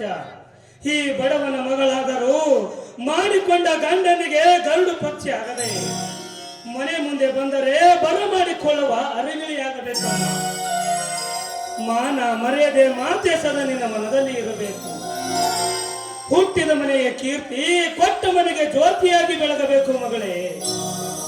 ಹೊಟ್ಟೆಗೆ ಹಿಟ್ಟು ಇರದಿದ್ರೂ ಚಿಂತೆ ಇಲ್ಲ, ಗರ್ತಿಯ ಮಾನವನ್ನು ಬಿಟ್ಟು ಕೊಡಬಾರದು. ಕಟ್ಟಿಕೊಂಡವನಿಗೆ ಗಟ್ಟಿ ಬಂಗಾರವಾಗಬೇಕು. ಅಕ್ಕಪಕ್ಕದವರಿಗೆ ಹಾಲು ಹಣ್ಣಾಗಿ ಪ್ರೀತಿಸಬೇಕು. ಬಾಳಿನಿದ್ದಕ್ಕೂ ಬಂಗಾರದ ಬದುಕು ನಡೆಸೆಂದು ನಿನಗೆ ಕೈ ಮುಗಿದು ಬೇಡಿಕೊಳ್ಳುವೆ ಮಗಳೇ, ಕೈ ಮುಗಿದು ಬೇಡಿಕೊಳ್ಳುವೆ. ಈ ನಿಮ್ಮ ಮಗಳ ಮೈಯಲ್ಲಿ ಹರಿತಿರುವುದು ನಿಮ್ಮ ರಕ್ತ ಅಪ್ಪ. ಅಂದಮೇಲೆ ನೀನು ಹೇಳಿದ ಹಾಗೆ ಬದುಕ್ತೀನಪ್ಪ. ನೋಡಿಯಪ್ಪ, ಯಾವುದೇ ಅನ್ಯಾಯ ಕಂಡ್ರು ಅದನ್ನು ದ್ವೇಷಿಸ್ತೀನಿ ವಿನಃ ಅದನ್ನು ಸ್ವೀಕರಿಸುವುದಿಲ್ಲಪ್ಪ. ಯಾಕೆಂದ್ರೆ ನಾನು ನೀವು ನಡೆಸಿದ ಮಾರ್ಗದಲ್ಲಿ ನಡೆದಿದ್ದೀನಿ ಅಂದ್ಮೇಲೆ ನೀವು ಹೇಳಿದ ಹಾಗೆ ನಡೆದುಕೊಳ್ಳುತ್ತೀನಪ್ಪ. ಕೊಟ್ಟ ಮನೆಗೂ ಹುಟ್ಟಿದ ಮನೆಗೂ ಕೀರ್ತಿ ತರುವ ಕಳಸವಾಗ್ತೀನಿ ಅಂತ ಹೇಳಿ ಈ ನಿಮ್ಮ ಪವಿತ್ರ ಪಾದಗಳನ್ನು ಮುಟ್ಟಿ ಹೇಳ್ತಾ ಇದ್ದಾರಪ್ಪ.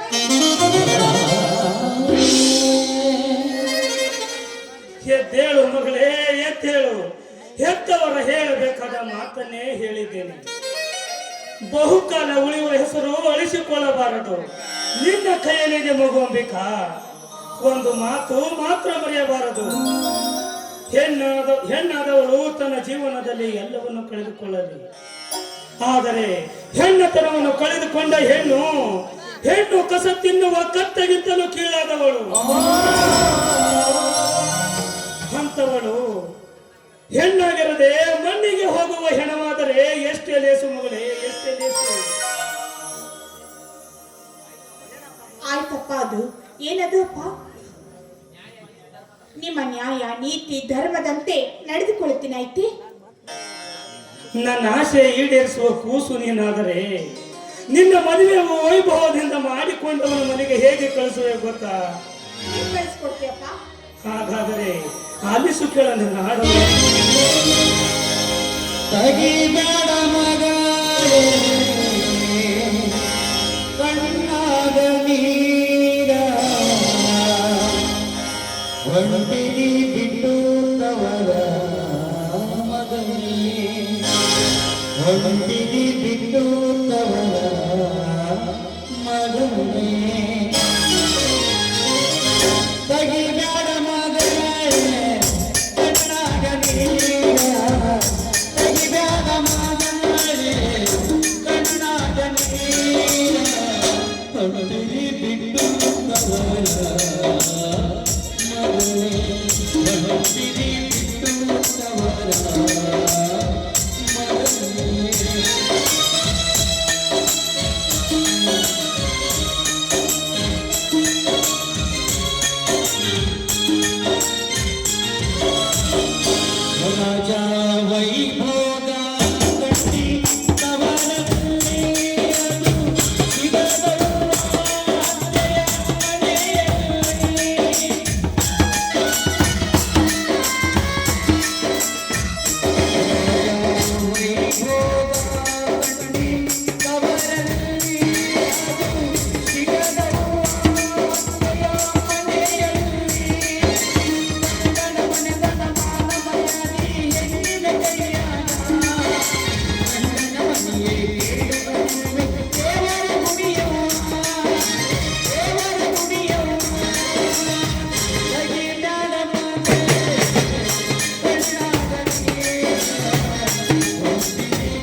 ಅಂಬಿಕಾ, ನಾನು ಸ್ವಲ್ಪ ದಣ್ಯರ ಮನೆಗೆ ಹೋಗಿ ಬರ್ತೀನಿ ಅಮ್ಮ. ಇನ್ನೂ 4 ದಿವಸದಲ್ಲಿ ನಿನ್ನ ಮದುವೆ ಬಂತು. ಈ ವಿಷಯವನ್ನು ಅವರ ಮುಂದೆ ತಿಳಿಸಿ ಬರ್ತೀನಮ್ಮ. ನೀನು ಸ್ವಲ್ಪ ಮನೆ ಕಡೆ ಜೋಪಾನಮ್ಮ, ಜೋಪಾನ.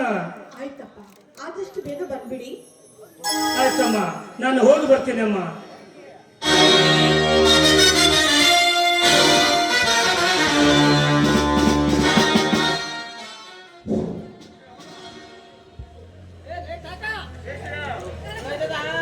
ಅದರಂತೆ ಮಾದೇವಿ ಮಗನ ಮಾಂತೇಶ ವಿದ್ಯಾಭ್ಯಾಸ ಮುಗಿಸಿಕೊಂಡು ಮನೆಗೆ ಬಂದು 3 ತಿಂಗಳವಾಯಿತು.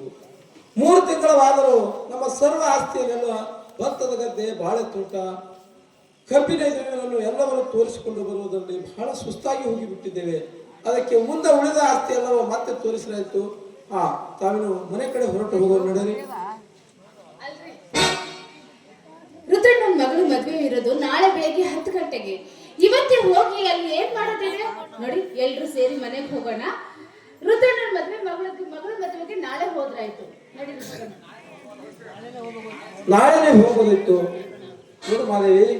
ಆದ್ರೆ ಆ ರುದ್ರ 4 ದಿನಗಳ ಹಿಂದೆ ನನಗೆ 50,000 ರೂಪಾಯಿ ಕೇಳಿ ಹೋದ.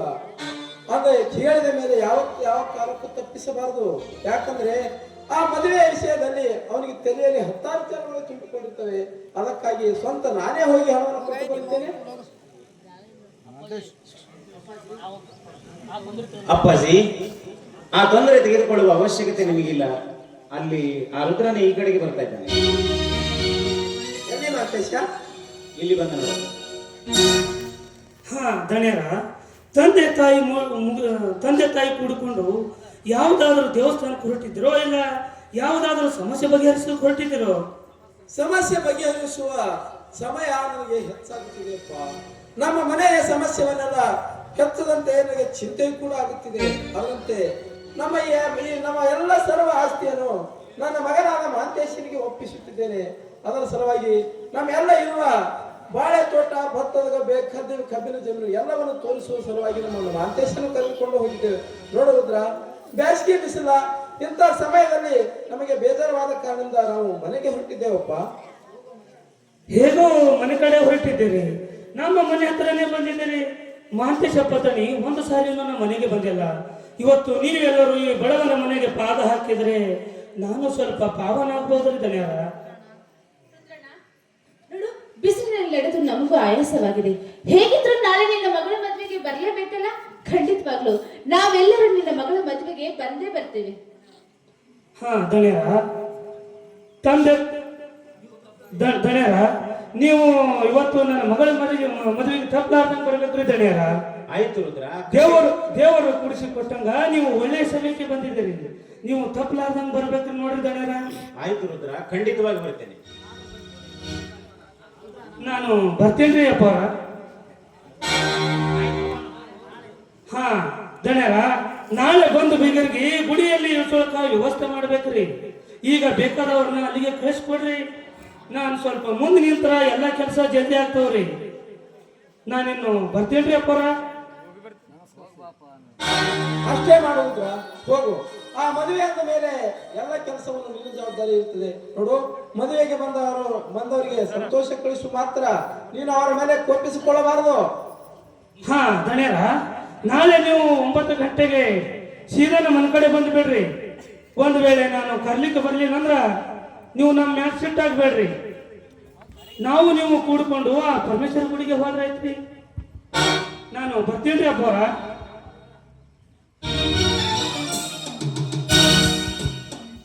ಪಾಪ ರುದ್ರ ಮಗಳ ಮದುವೆ ಆವೇಶದಲ್ಲಿ ಹೊದ್ದಾಡುವವನೇ ಬಿಟ್ಟ. ನೋಡು, ಮಕ್ಕಳ ಮದುವೆ ಅಂದರೆ ಹೆತ್ತವರಿಗೆ ಬಹಳ ಬರು ಹಿಗ್ಗು. ಅರೆ ಇದೇನು ಮಾತಿನ ಬರದಲ್ಲಿ ರುದ್ರನಿಗೆ ಹಣವನ್ನು ಕೊಡದೆ ಬರದೆ ಬಿಟ್ಟೇವಲ್ಲ. ಶೆಚ್ಚೆ, ಅವನಾದ್ರೂ ನಮಗೆ ಕೇಳಬಾರ್ದಿತ್ತೆ. ಮಾದೇವಿ, ನಾನು ಈಗಲೇ ಹೋಗಿ ರುದ್ರನ ಮನೆಗೆ ಹೋಗಿ ಹಣವನ್ನು ಕೊಟ್ಟು ಬರುತ್ತೇನೆ. ಅಲ್ರಿ, ನೀವ್ ಯಾಕ್ರಿ ಹೋಗ್ತೀರಾ? ಮಹಾಂತೇಶ ಇದ್ದಾನಲ್ಲ, ಅವನ ಕೈಲಿ ಕೊಟ್ಟು ಕಳಿಸಿ. ಮಹಾಂತೇಶ, ರುದ್ರಣ್ಣ ರಾಜಲಿಂಗೇಶ್ವರ ದೇವಸ್ಥಾನದ ಹತ್ರ ಇರ್ತಾರೆ, ಹೋಗಿ ಕೊಟ್ಬಿಟ್ಟ. ಮತ್ತೆ ಅವನಿಗೆ ಕಳಿಸ್ಕೊಡ್ತೀಯಾ? ನಾನೇ ಹೋಗಿ ಬರ್ತೇನೆ ಮಾದೇವಿ. ಅಪ್ಪಾಜಿ, ನೀವು ತುಂಬಾ ಆಯಾಸಗೊಂಡಿದಂತೆ ಕಾಣ್ತಾ ಇದೆ. ನನ್ನ ಕೈಯಲ್ಲಿ ದುಡ್ಡು ಕೊಡಿ, ನಾನು ಕೊಟ್ಟು ಬರ್ತೇನೆ. ನೋಡು ಮಾಂತೇಶ, ಅವನ್ ಎಲ್ಲಿ ಇರ್ತಾನಂತ ಕೊಟ್ಟು ಬರ್ತೀಯಪ್ಪ. ಇದ್ದರ ನಮ್ಮ ಪರಮೇಶ್ವರ ದೇವಸ್ಥಾನದ ಹತ್ತಿರ ಇರ್ಬೋದು, ಇಲ್ಲಾಂದ್ರೆ ಅವನ ಮನೆಯಲ್ಲೇ ಇರ್ಬೋದು. ಹಾ, ಈಗ ತೆಗೆದಕ್ಕೋ ಈ 50,000 ರೂಪಾಯಿ ಅಂತ ಹೇಳಿ ಅವನಿಗೆ ಎಣಿಸಿ ಕೊಟ್ಟು ಬರ್ತ ಮಾಂತೇಶ. ಸರಿಯಪ್ಪ, ಸರಿಯಪ್ಪ, ನಾನು ಹೋಗಿ ಬರ್ತೇನೆ. ಸರಿ ಮಾರೇವಿ, ಹೊಟ್ಟೆ ತುಂಬಾ ಹಸಿತಾ ಇದೆ, ಬೇಗನೆ ಮನೆಗೆ ಹೋಗಿ ಊಟ ಮಾಡಿಸು. ಬನ್ನಿ, ನಾವು ಬಾಯಾರಿಕೆ ಆಗಿದೆ, ಹೋಗೋಣ.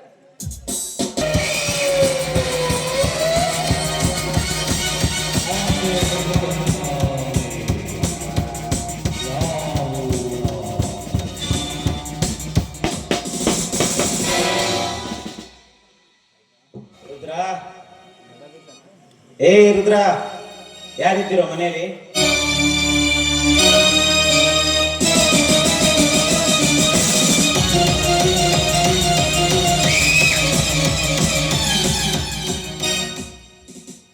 ಯಾರು ನಮ್ಮ ಮನೆಗೆ ಅತಿಥಿಗಳು ಬಂದಿದ್ದಾರೆ ಅಂತ ನಾನು ತಿಳ್ಕೊಂಡಿದ್ದೆ. ಆದ್ರೆ ಬೆಂಗಳೂರಲ್ಲಿ ಬೆನ್ನು ಹತ್ತಿದ ಭೂತ ಮನೆವರೆಗೂ ಬಂದಿದೆ. ಇಲ್ಲಿಗೆ ಯಾಕೆ ಬಂದೆ ಮೊದಲಾದರೂ ಹೇಳು.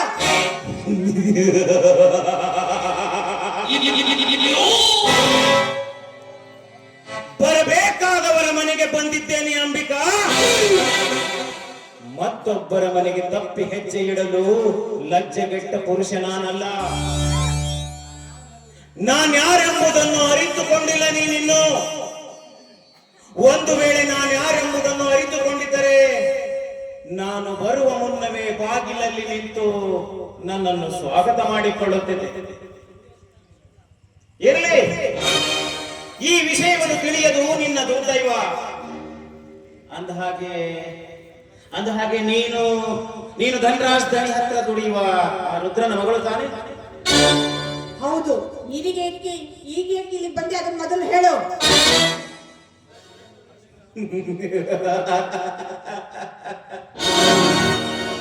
ಬರಬೇಕೆಂದು ಬಯಸಿ ಬಂದವನು ನಾನಲ್ಲ.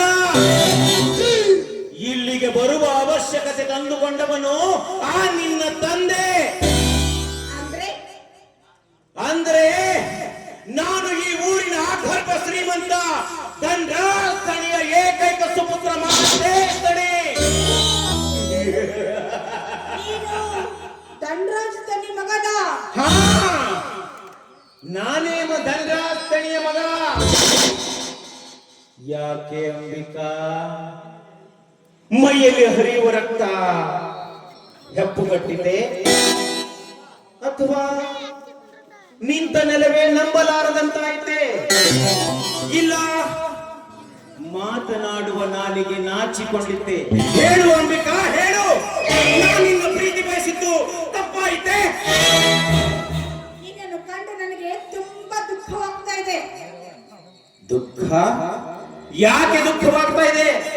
ಯಾಕೆ ಅಂದ್ರೆ 10 ಜನರಿಗೆ ಬುದ್ಧಿ ಹೇಳುವ ಶಿವಶರಣರ ಮಠದಲ್ಲಿ ಇಳಿ ಹುಟ್ಟುವುದು ಬಿಟ್ಟು ಎಂಜಲು ತಿನ್ನುವ ನಾಯಿ ಹುಟ್ಟಿದಲ್ಲ ಎಂದು ವ್ಯಥಪಡ್ತಾ ಇದ್ದೀನಿ. ಲೇ ಅಂಬಿಕಾ, ನಾಲಿಗೆ ಸ್ವಲ್ಪ ಹತೋಟಿಯಲ್ಲಿಟ್ಟುಕೊಂಡು ಮಾತನಾಡು. ಮನ ಬಂದಂತೆ ನುಡಿದಿದ್ದೆ ಯಾವೇ? ನೀನು ನಿಂತ ನೆಲದ ಮೇಲೆ ನಿನ್ನ ದೇಹ ಮಣ್ಣು ಪಾಲು ಮಾಡಬೇಕಾಗುತ್ತದೆ. ನಾನ್ಯಾರೆಂಬುದನ್ನು ಅರಿತುಕೊಂಡು ಮಾತನಾಡು.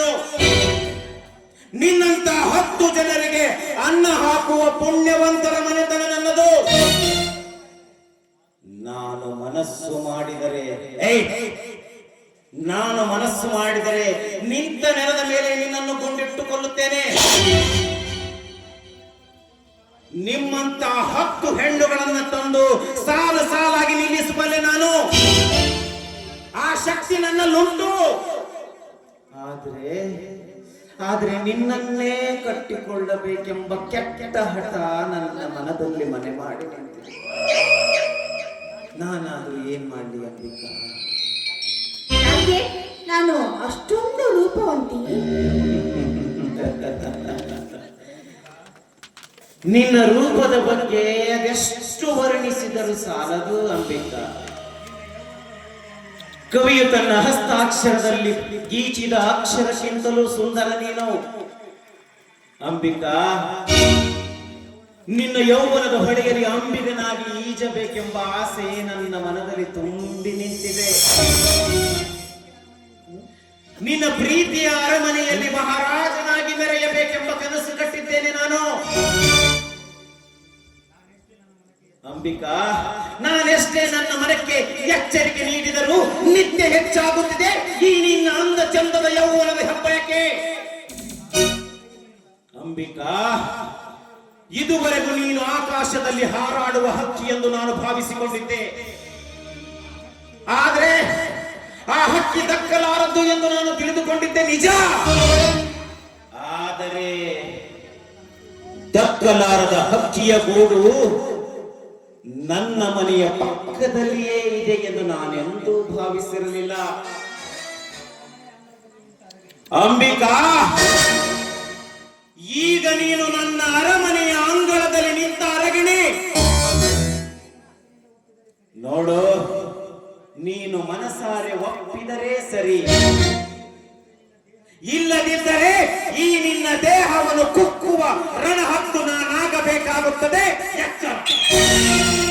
ಹಾರುವ ಹಕ್ಕಿಯನ್ನು ಕಂಡು ಕುಕ್ಕಲು ಬರುವ ನಿಮ್ಮಂತ ರಣಹದ್ದುಗಳಿಗೆ ಇದೇನು ದೇವದಾಸಿ ಹಕ್ಕಿ ಅಲ್ಲ, ಹೆತ್ತವರ ಪ್ರೀತಿಯಲ್ಲಿ ಬೆಳೆದ ಪ್ರೀತಿಯ ಹಕ್ಕಿ. ಹಾರುವ ಹಕ್ಕಿಯನ್ನು ಕುಕ್ಕಲು ಬಂದಿದ್ದೆ ಆದ್ರೆ ನನ್ನ ಕೈಯಲ್ಲಿ ಅಂತ್ಯ ಕಾಣಬೇಕಾಗುತ್ತೋ ಕುಲಪಾತಕ. ಅಂತ್ಯ.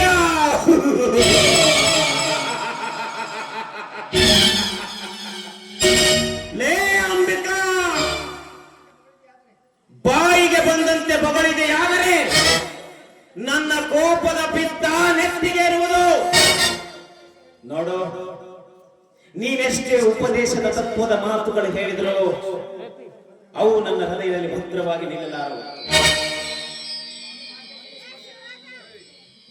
ಅಂಬಿಕಾ, ಈ ಮಹಂತೇಶನಿಗೆ ಗೊತ್ತಿರುವುದು ಒಂದೇ, ಓರಿಗೂ ಬರದ ಹೆಣ್ಣನ್ನು ಬೇಟೆಯಾಡುವುದೆಂದರೆ ಓಡುವ ಜಿಂಕೆಯನ್ನು ಬೆನ್ನು ಹತ್ತಿದಷ್ಟೇ ಸಂತೋಷ ನನ್ನ ಪಾಲಿಗೆ. ಪ್ರೀತಿ ಇಲ್ಲದ ಹೆಣ್ಣನ್ನ ಭೋಗಿಸುವುದೆಂದರೆ ಅಮೃತವನ್ನು ಉಂಡಂತೆ ಸರಿ ನನ್ನ ಪಾಲಿಗೆ. ಮನಸ್ಸಿಲ್ಲದ ಹೆಣ್ಣನ್ನು ಮದುವೆಯಾಗುವುದೆಂದರೆ ಹಠ ಮಾಡುವ ಕುದುರೆಯನ್ನು ತಂದು ನನ್ನ ರಥಕ್ಕೆ ಕಟ್ಟಿ ಚಾಟಿಯಿಂದ ಹೊಡೆದು ಸವಾರಿ ಮಾಡಿದಷ್ಟೇ ಸಂತೋಷ ಈ ಮಹಾಂತೇಶನ ಪಾಲಿಗೆ. ಅಂಬಿಕಾ, ಮಾತು ಮುಂದುವರೆದಷ್ಟು ವಿರಸ ಹೆಚ್ಚಾಗುತ್ತದೆ. ವಿರಸ ಹೆಚ್ಚಾದರೆ ವೈರತ್ವ ಬೆಳೆಯುತ್ತದೆ. ಇನ್ನು ವೈರತ್ವ ಬೆಳೆದರೆ ಸರ್ವನಾಶವಾಗುತ್ತದೆ. ಸರ್ವನಾಶವಾದರೆ ಇಲ್ಲಿ ಯಾರಿಗೂ ಲಾಭವಾಗಲಾರದು. ಅದಕ್ಕಾಗಿ ನಿನಗೆ ಎಚ್ಚರಿಕೆ ಕೊಡ್ತಾ ಇದ್ದೀನಿ, ಈ ಸಮಯದಲ್ಲಿ ನಾವಿಬ್ಬರು ಮಿಲನವಾಗುವುದು ಉತ್ತಮ ಎಂದು. ಹೌದಾ? ಹೌದು. ಮಿಸ್ಟರ್ ಮಾಂತೇಶ್, ನಾನು ಕೇಳುವ ಪ್ರಶ್ನೆಗೆ ಸರಿಯಾದ ಉತ್ತರ ಕೊಡ್ತೀರಾ? ಕೇಳು. ಒಂದ್ಯಾಕೆ 10 ಪ್ರಶ್ನೆ ಕೇಳು, ಅದಕ್ಕೇನಂತೆ? ನೋಡು, ಮಾನವ ಹೊಟ್ಟೆ ಹಸಿದಾಗ ಏನ್ ತಿಂತಾನೆ? ಇದೆಂತ ಪ್ರಶ್ನೆ? ಮಾನವನು ಹೊಟ್ಟೆ ಹಸಿದಾಗ ಅನ್ನವನ್ನು ತಿನ್ನುತ್ತಾನೆ. ಅನ್ನದ ಬದಲು ಶೆಗಣಿ ಯಾಕೆ ತಿನ್ನೋದಿಲ್ಲ? ಮಾನವನು ಹೊಟ್ಟೆ ಹಸಿದಾಗ ಅನ್ನವನ್ನು ಬಿಟ್ಟು ಸೆಗಣಿ ಎಂದು ತಿನ್ನಲಾರ. ಅಂದ್ರೆ ನೀನೀಗ ತಿನ್ನಲು ಬಂದದ್ದು ದೇವರಿಗೆಂದು ಮೀಸಲಿಟ್ಟ ಎಡೆಯನ್ನು ತಿನ್ನಲು ಬಂದರೆ ಅದು ಶಗಣಿ ತಿನ್ನಂತೆ ಅರ್ಥ ಅಲ್ಲವೇ?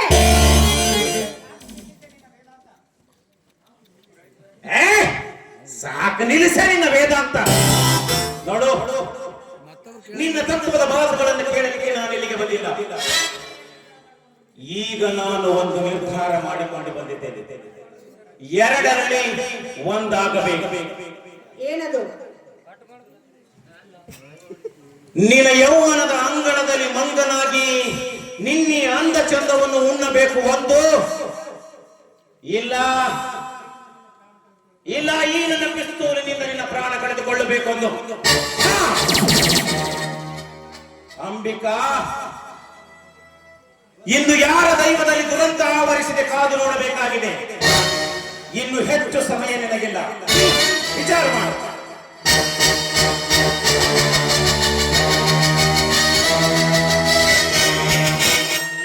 ಹೊರಸಾಗಿಸಬೇಕು, ಇಲ್ಲದಿದ್ದರೆ ನನಗೆ ಅಂತ್ಯ ಕಾಣಬೇಕಾಗುತ್ತೆ. ಹಾ ಮಾಂತೇಶ್, ಮಾಂತೇಶ್, ನೀವು ನನ್ನನ್ನು ಪ್ರಾಣಕ್ಕಿಂತ ಹೆಚ್ಚಾಗಿ ಪ್ರೀತಿ ಮಾಡ್ತೀರಾ ಅಂತ ನಾನು ಕನಸಲ್ಲೂ ನೆನೆಸಿರ್ಲಿಲ್ಲ. ನೀವು ನನ್ನ ಇಷ್ಟೊಂದು ಪ್ರೀತಿ ಮಾಡ್ತೀರಾ ಅಂದ್ರೆ ಇಂದಿರಾ ಮ್ಯಾರೇಜ್ ಕ್ಯಾನ್ಸಲ್ ಮಾಡಿ ನಿಮ್ಮೊಂದಿಗೆ ನಾನು ಮದುವೆ ಆಗ್ತೀನಿ. ಇದಕ್ಕೇನಂತೀರಾ? ಅಂಬಿಕಾ, ನೀನ್ ಸತ್ಯವಾಗಿ ಹೇಳ್ತಾ ಇದೀಯಾ? ಸತ್ಯವಾಗಿ ಹೇಳ್ತಾ ಇದ್ದೀನಿ ಮಾಂತೇಶ್. ಈ ಮಾತಲ್ಲೇನೋ ಮೋಸವಿಲ್ಲ ತಾನೆ? ಖಂಡಿತವಾಗ್ಲೂ ಇಲ್ಲ.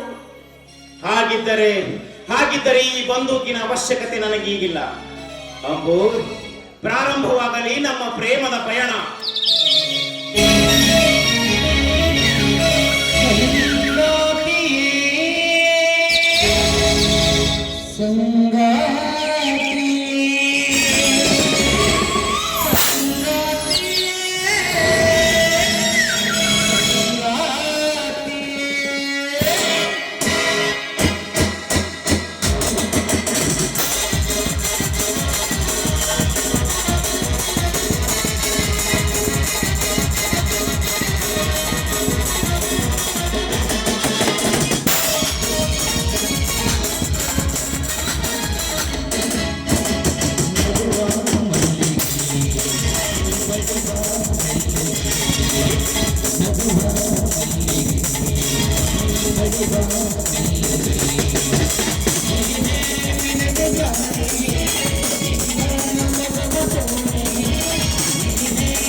ನಿಲ್ಲು ಮಾಂತೇಶ್, ನೆನೆಸ್ಕೋ ನಿನ್ನ ಮನೆ ದೇವರನ್ನು. ಒಳ್ಳೆ ಮಾತಿಂದ ಇಲ್ಲಿಂದ ಹೊರಟು ಹೋದ್ರೆ ಸರಿ, ಇಲ್ಲದಿದ್ರೆ ಹೊರಟು ಹೋಗು ಮೊದಲು ಇಲ್ಲಿಂದ. ಅಂಬಿಕಾ, ದಯವಿಟ್ಟು ಗುಂಡು ಹಾರಿಸ್ಬೇಡ ಅಂಬಿಕಾ. ನಾನು ಹೊರಟೋಗ್ತೇನೆ. ಹೊರಟು ಹೋಗು. ಓಹೋ, ನಮಸ್ಕಾರ ಸರ್.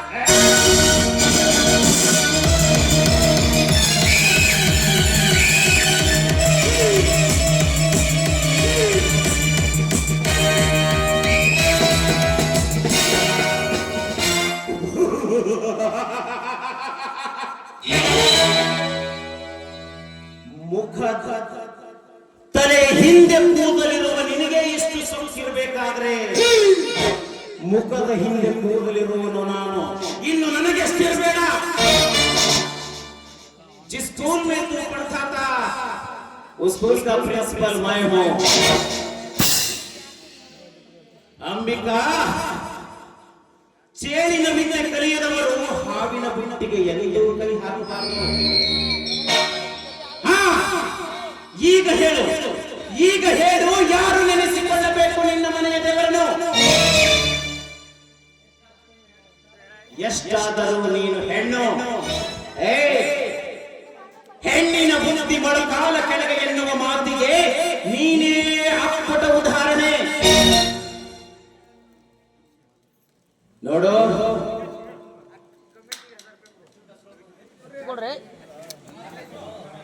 ಅಂಬಿಕಾ, ಇನ್ನು ಹೆಚ್ಚು ಹೊತ್ತು ಸಮಯ ನಿನಗಿಲ್ಲ. ಈಗ ನಿನ್ನ ಪ್ರಾಣ ನನ್ನ ಕೈಯಲ್ಲಿದೆ.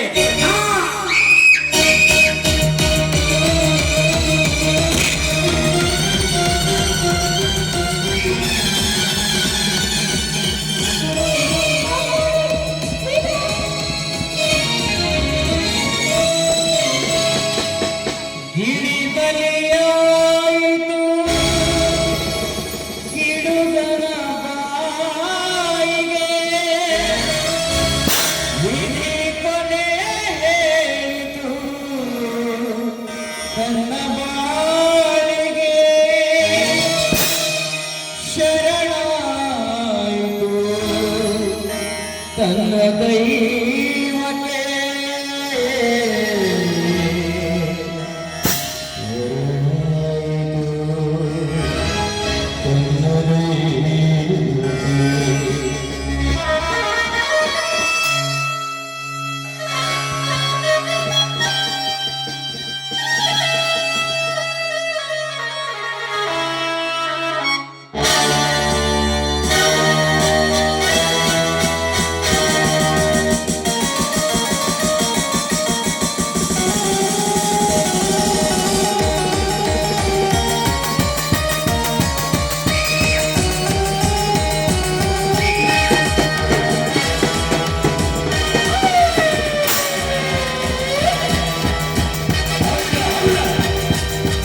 ಹೊಟ್ಟೆಗೆ ಹಸಿವಾದಾಗ ಉಣ್ಣಬೇಕು.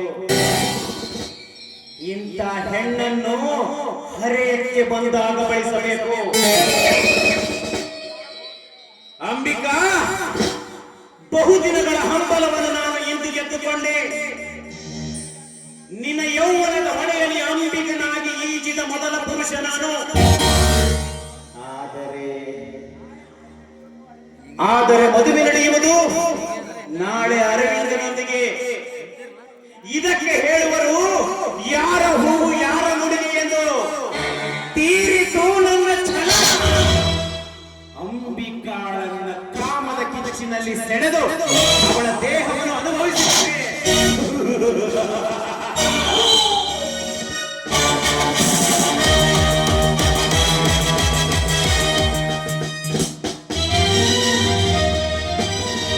ಅರಳಿದ ಆಸೆ ನಿನ್ನ ಹೂವಾಯ್ತು, ಅರಳಿದ ಆಸೆ ನಿನ್ನ ಹೂವಾಯ್ತು, ಬಿಸಿಲಿನ ಬೇರೆ ಕರಗಿ ನೀರಾಯಿತು, ಬಿಸಿಲಿನ ಬೇರೆ ಕರಗಿ ನೀರಾಯಿತು, ಬರಿದು ಸಾಕಾಯಿತು. ಸೃಷ್ಟಿಕರ್ತ ಏಕೈಕ ಸೃಷ್ಟಿಸಿದ ತಾಯಿ ಭೂಮಿ ಮೇಲೆ 3 ದಿನದ ಸಂತೆಯನ್ನು ನಮಗೆಲ್ಲ ಮಾಡಬೇಕೆಂದು ಅದೆಷ್ಟೊಂದು ಆಸೆ ಆಕಾಂಕ್ಷೆಗಳನ್ನು ಹೊತ್ತುಕೊಂಡಿದ್ದೆ. ನನ್ನ ಆಸೆ ಆಕಾಂಕ್ಷೆಗಳೆಲ್ಲ ನುಚ್ಚು ನೀರಾಗಿ ಹೋಯಿತು. ಕೊಳ್ಳಬೇಕೆಂದು ಬಂದು ನನ್ನ ಜೀವನವನ್ನೇ ಹಾಳು ಮಾಡಿ ಹೋಯಿತು. ಪ್ರಾಣಕ್ಕಿಂತ ಹೆಚ್ಚಾಗಿ ಪ್ರೀತಿ ಮಾಡುವ ನನ್ನ ಅರವಿಂದನಿಗೆ ಈ ಹೊಲಸು ಭಾವಚಿತ್ರ ತೋರಿಸಬೇಕೆ? ಖಂಡಿತವಾಗ್ಲೂ ಇಲ್ಲ, ಖಂಡಿತವಾಗ್ಲೂ ಇಲ್ಲ. ನಾನು ಆತ್ಮಹತ್ಯೆ ಮಾಡ್ಕೊಳ್ಳೇಬೇಕು, ಆತ್ಮಹತ್ಯೆ ಮಾಡ್ಕೊಳ್ಳೇಬೇಕು.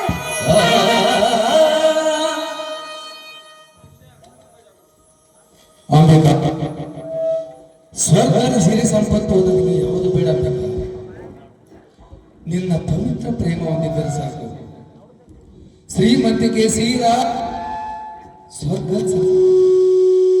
ನಿನ್ನ ಸೌಂದರ್ಯ ಶ್ರೀಗಂಧದಷ್ಟು ಪವಿತ್ರವಾದ. ಇದರ ಮುಂದೆ ನನ್ನ ಕಣ್ಣಲ್ಲಿ ಸ್ವರ್ಗ ಕೀಳಾಗಿ ಕಾಣೋದು ಬೇಕಾ? ಸ್ವರ್ಗ ಕೀಳಾಗಿ ಕಾಣುವುದು. ನೀನು ಅವತ್ತೇನು ಹೇಳಿದೆ? ಶ್ರೀಮಂತಿಕೆ ಬೇಡ, ಯಾವುದು ಬೇಡ, ನೀನು ಬೇಕು ಅಂಬಿಕಾ ಅಂತ ಹೇಳಿದೆಯಲ್ಲ. ಇಂದು ನನ್ನ ಜೀವನ ನಾಯಿ ಮುಟ್ಟಿದ ಮಡಿಕೆ ಆಗಿದೆ. ಇಂಥ ಹೊಲಸು ದೇಹವನ್ನು ನಿನಗೆ ಒಪ್ಪಿಸ್ಬೇಕು ಅಂದ್ರೆ ಖಂಡಿತವಾಗ್ಲೂ ನನ್ನ ಮನಸ್ಸು ಒಪ್ತಾ ಇಲ್ಲ. ನನಗಿಂತ ಹೆಚ್ಚಾಗಿ ಪ್ರೀತಿ ಮಾಡಿದ ನನ್ನ ತಂದೆಗೆ ಈ ವಿಷಯ ಗೊತ್ತಾದ್ರೆ ಜೀವ ಸಹಿತ ಉಳಿಯಬಹುದೇ? ನನ್ನ ತಂದೆ ಹೀಗೆ ಒಂದು ಪ್ರಾಣನ ಬಿಟ್ಬಿಡ್ತಾರೆ. ನನ್ನ ಅರವಿಂದನಿಗೂ ಹಾಗೂ ನನ್ನ ತಂದೆ ಬರೋದ್ರೊಳಗಾಗಿ ನಾನು ಆತ್ಮಹತ್ಯೆ ಮಾಡ್ಕೊಳ್ಳಬೇಕು. ನಾನು ಆತ್ಮಹತ್ಯೆ ಮಾಡ್ಕೊಳ್ಳಬೇಕು. ಅರಳಿದ ಆಸೆ ನಿನ್ನ ಹೂವಾಯ್ತು, ಬಿಸಿಲಿನ ಬೇರೆ ಕರಗಿ ನೀರಾಯಿತು, ಬಿಸಿಲಿನ ಬೇರೆ ಕರಗಿ ನೀರಾಯಿತು, ಬದುಕು ಸಾಕಾಯಿತು. ಅರಳಿದ ಆಸೆ ನಿನ್ನ ಹೂವಾಯ್ತು,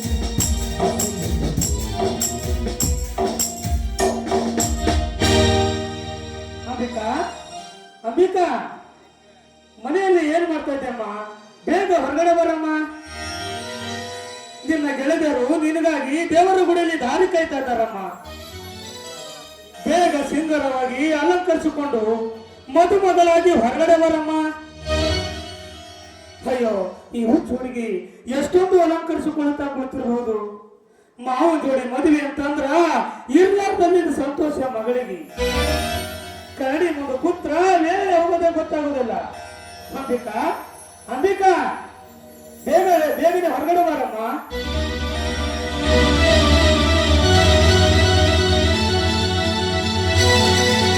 ಅಂಬಿಕಾ!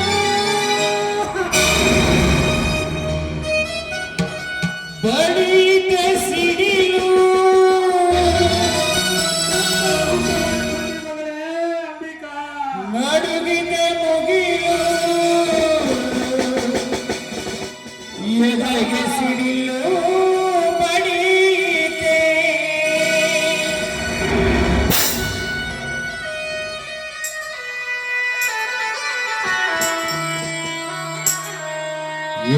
ಸಿಡಿಲು ಬಡಿಯಿತೆ ಮನದ ಮುಗಿಲು ನಡುಗಿದೆ ಮಮತೆ ಪ್ರೀತಿ ತುಂಬಿದ ಮೋಡವು ಚೂರಾಯಿತೆ ಎದೆಗೆ ಸಿಡಿಲು ಬಡಿಯಿತೆ ಮನದ ಮುಗಿಲು ನಡುಗಿದೆ ಮಮತೆ ಪ್ರೀತಿ ತುಂಬಿದ ಮೋಡವು ಚೂರಾಯಿತೆ.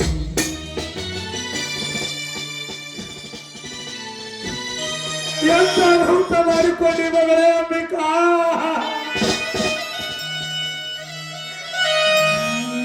ಆತ್ಮಹತ್ಯೆ ಮಾಡಿಕೊಳ್ಳುವಂತ ಗಂಡಂತರವು ಏನು ಬಂದಿತ್ತು ಅಂಬಿಕಾ? ಹೇಳು ಅಂಬಿಕಾ, ಹೇಳು.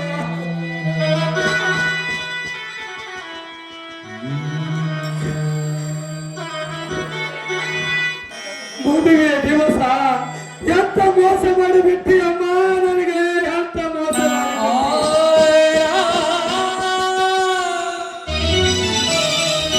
ಮದುವೆಗೆ ಬಂದ ಜನರಿಗೆ ನಾನು ಏನೆಂದು ಉತ್ತರ ಕೊಡಲಿಲ್ಲ.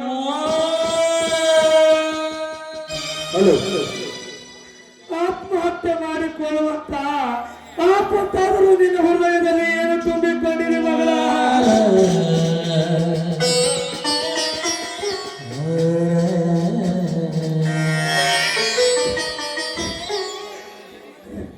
ಈ ಮದುವೆ ನಿನ್ನ ಮನಸ್ಸಿಗೆ ಬರಲೇನಮ್ಮ ಬೇಕಾ? ನೀನು ಮೆಚ್ಚಿದ ನಿನ್ನ ಮಾವನೊಂದಿಗೆ ಮದುವೆ ಆಗಲು ನಿನ್ನ ಹೃದಯ ಒಪ್ಪಲಿಲ್ಲವೇ?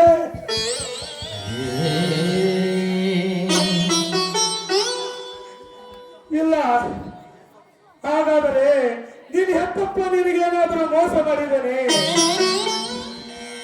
ಇಲ್ಲ ಇಲ್ಲ. ಹಾಗಾದರೆ ಆತ್ಮಹತ್ಯೆ ಮಾಡಿಕೊಳ್ಳುವಂತ ನಿನ್ನ ಹೃದಯದಲ್ಲಿ ಏನು ತುಂಬಿಕೊಂಡಿದ್ದಮ್ಮ?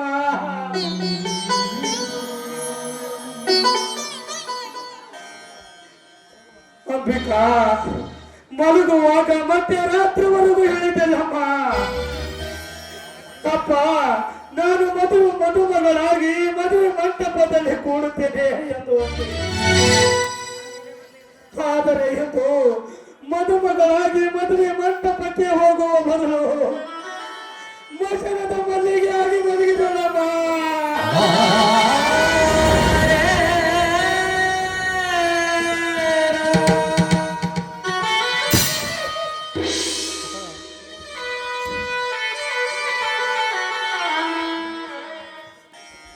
ನಾನು ಹುಟ್ಟಿದಾಗ ಹೆತ್ತ ತಾಯಿನ ಕಳ್ಕೊಂಡು ಪರದೇಶಿನಾದೆ.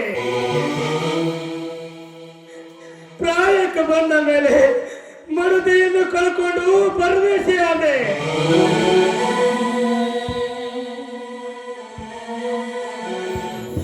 ಈಗ ನೋಡಿದರೆ ಮನೆಯಲ್ಲಿ ತುಂಬಿ ನಿಂತ ಮಗಳನ್ನು ಕಳ್ಕೊಂಡು ಹುಚ್ಚನಾಗಿ ಬಿಟ್ಟ ದೇವ, ಹುಚ್ಚನಾಗಿ.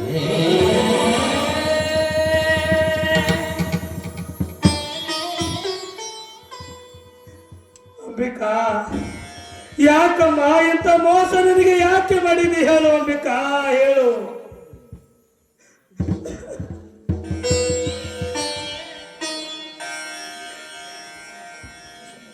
ಅಂಬಿಕಾ, ನಿನಗೇನು ಅಂಥದ್ದು ಏನಾಗಿತ್ತಮ್ಮ ನಿನಗೆ?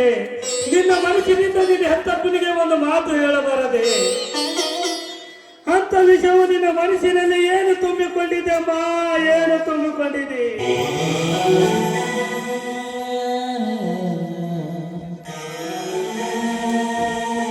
ಎದೆಗೆ ಸಿಡಿಲು ಬಡಿಯಿತೆ ಮಮತೆ ಪ್ರೀತಿ ತುಂಬಿದ ಮೋಡವು ನಿಮ್ಮ ಮುದ್ದು ಮಗಳಾದ ಅಂಬಿಕಾ ತಿಳಿಸುತ್ತೇನೆಂದರೆ, ಹೆತ್ತ ತಾಯಿ ತೀರಿ ಹೋದ್ಮೇಲೆ ನನ್ನನ್ನು ಮುದ್ದಾಗಿ ಬೆಳೆಸಿ ನನಗೆ ವಿದ್ಯೆ ಕಲಿಸಿದೆ. ನನ್ನ ಒಪ್ಪಿಗೆಯಂತೆ ನನ್ನ ಪ್ರಿಯತಮನೊಂದಿಗೆ ಮದುವೆ ಕೂಡ ಮಾಡಿದೆ. ಈ ಊರುಗಾಡು ನಾನು ಯಾವತ್ತೂ ಮರೆಯಲಾರೆ. ಆದ್ರೆ ಮದುವೆಯ ಮೊದಲ ದಿವಸ ನನ್ನ ಜೀವನದಲ್ಲಿ ನಡೆಯಲಾರದ ಘಟನೆ ನಡೆದು ಹೋಯಿತು. ಮನೆಯಲ್ಲಿ ಯಾರೂ ಇರಲಿಲ್ಲ.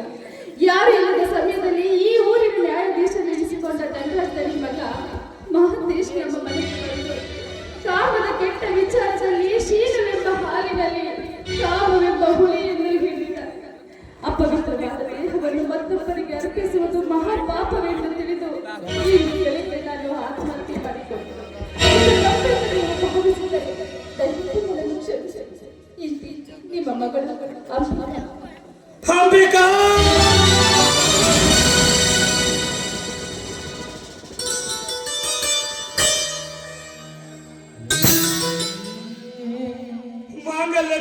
ಮಾಡಿಕೊಂಡು ಮುತ್ತೈದೆಯಾಗಿ ಗಂಡನ ಮನೆಗೆ ಹೋಗಬೇಕಾದ ಮಗಳು ಮಸನಿಗೆ ಕಳಿಸಿದನಲ್ಲ ಮಾತೇಶ. ನಿನ್ನ ಮರಣ ನನ್ನ ಕೈಯಲ್ಲಿದೆ ಮಗನ, ನಿನ್ನನ್ನು ನಾನು ಬಿಡಲಾರೆ.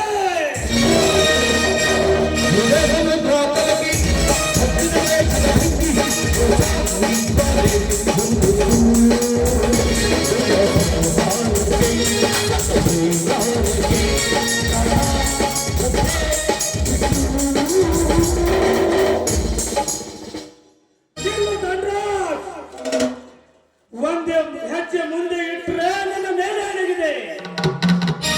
ದಯವಿಟ್ಟು ಮುಂದಕ್ಕೆ ಬರಬೇಡಿ. ಮದುವೆಗೆ ಬರುವ ಮಾನವರು ನೀವಲ್ರು, ಮಾನವರನ್ನು ತಿಂದು ತ್ಯಾಗುವ ಗೋಮುಖವಾಗ್ರರು.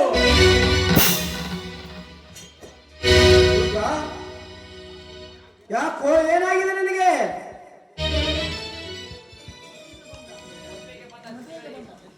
ಮದುವೆಗೆ ಬಂದ ಅತಿಥಿಗಳಿಗೆ ಮನ ಬಂದಂತೆ ಮಾತಾಡುವುದಲ್ಲ, ಯಾಕೆ ಏನಾಗಿದೆ ನನಗೆ? ಹುಚ್ಚು ಹಿಡಿದಿದೆ ನನಗೆ, ಹುಚ್ಚು ಹಿಡಿದಿದೆ. ಎತ್ತರ ಹೇಳುವರ ಮನೆಯಲ್ಲಿ ಹುಚ್ಚಾಗಿ ದುಡಿದಿದ್ದೀನಲ್ಲ, ಕಿಚ್ಚು ತಾಳಲಾರದೆ ಹುಚ್ಚು ಹಿಡಿದಿದೆ. ಹೊಟ್ಟೆಯಲ್ಲಿ ಬೆಂಕಿ ಬಿದ್ದಿದೆ. ರುದ್ರಣ್ಣ, ಏನ್ ಮಾತಾಡ್ತಿದ್ಯಾ ನೀನು? ನಮ್ಮನ್ನು ಕಂಡರೆ ಗೌರವದಿಂದ ಕಾಣ ನೀನು ಇನ್ನೇಕೋ ಏಕವಚನದಲ್ಲಿ ಮಾತನಾಡ್ತಾ ಇದೆಯಲ್ಲ, ಏನಾಗಿದೆ ನಿನಗೆ? ಇದು ನಿನ್ನ ಮಗಳ ಮದುವೆ ಅಲ್ವೇ? ಮದುವೆ ಮದುವೆ ಎಂಬ 3 ಅಕ್ಷರ ಮುಗಿದು ಹೋಗಿದೆ ತಾಯಿ, ಮುಗಿದು ಹೋಗಿದೆ. ಮದುಮಗಳಾಗಿ ಮಧು ಮಂಟಪಕ್ಕೆ ಹೋಗಬೇಕಾದ ಮಗಳು ಮನೆಯಲ್ಲಿ ಮಲಗಿದ್ದಾಳೆ, ಮನೆಯಲ್ಲಿ.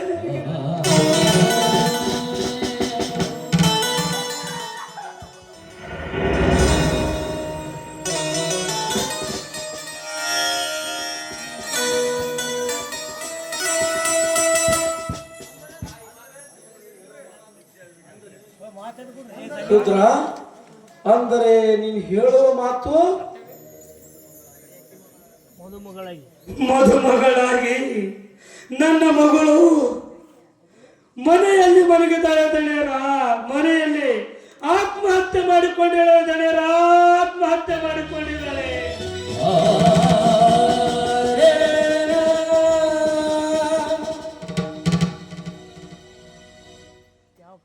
ರುದ್ರ,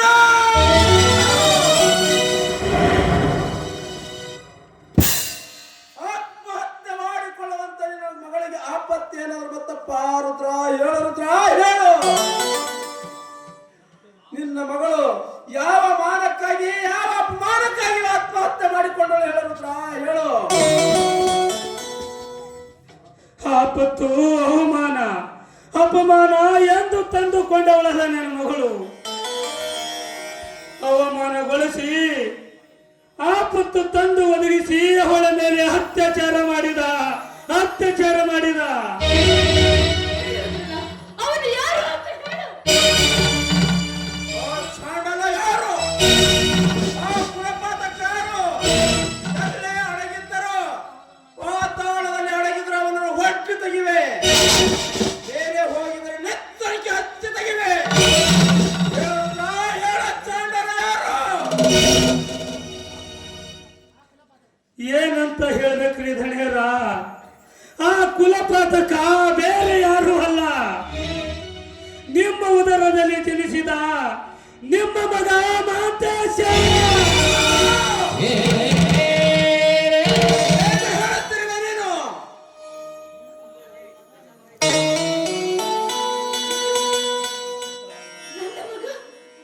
ನನ್ನ ಮಗ ಏಕಾಂತದ ಇದ್ದಾನೆ.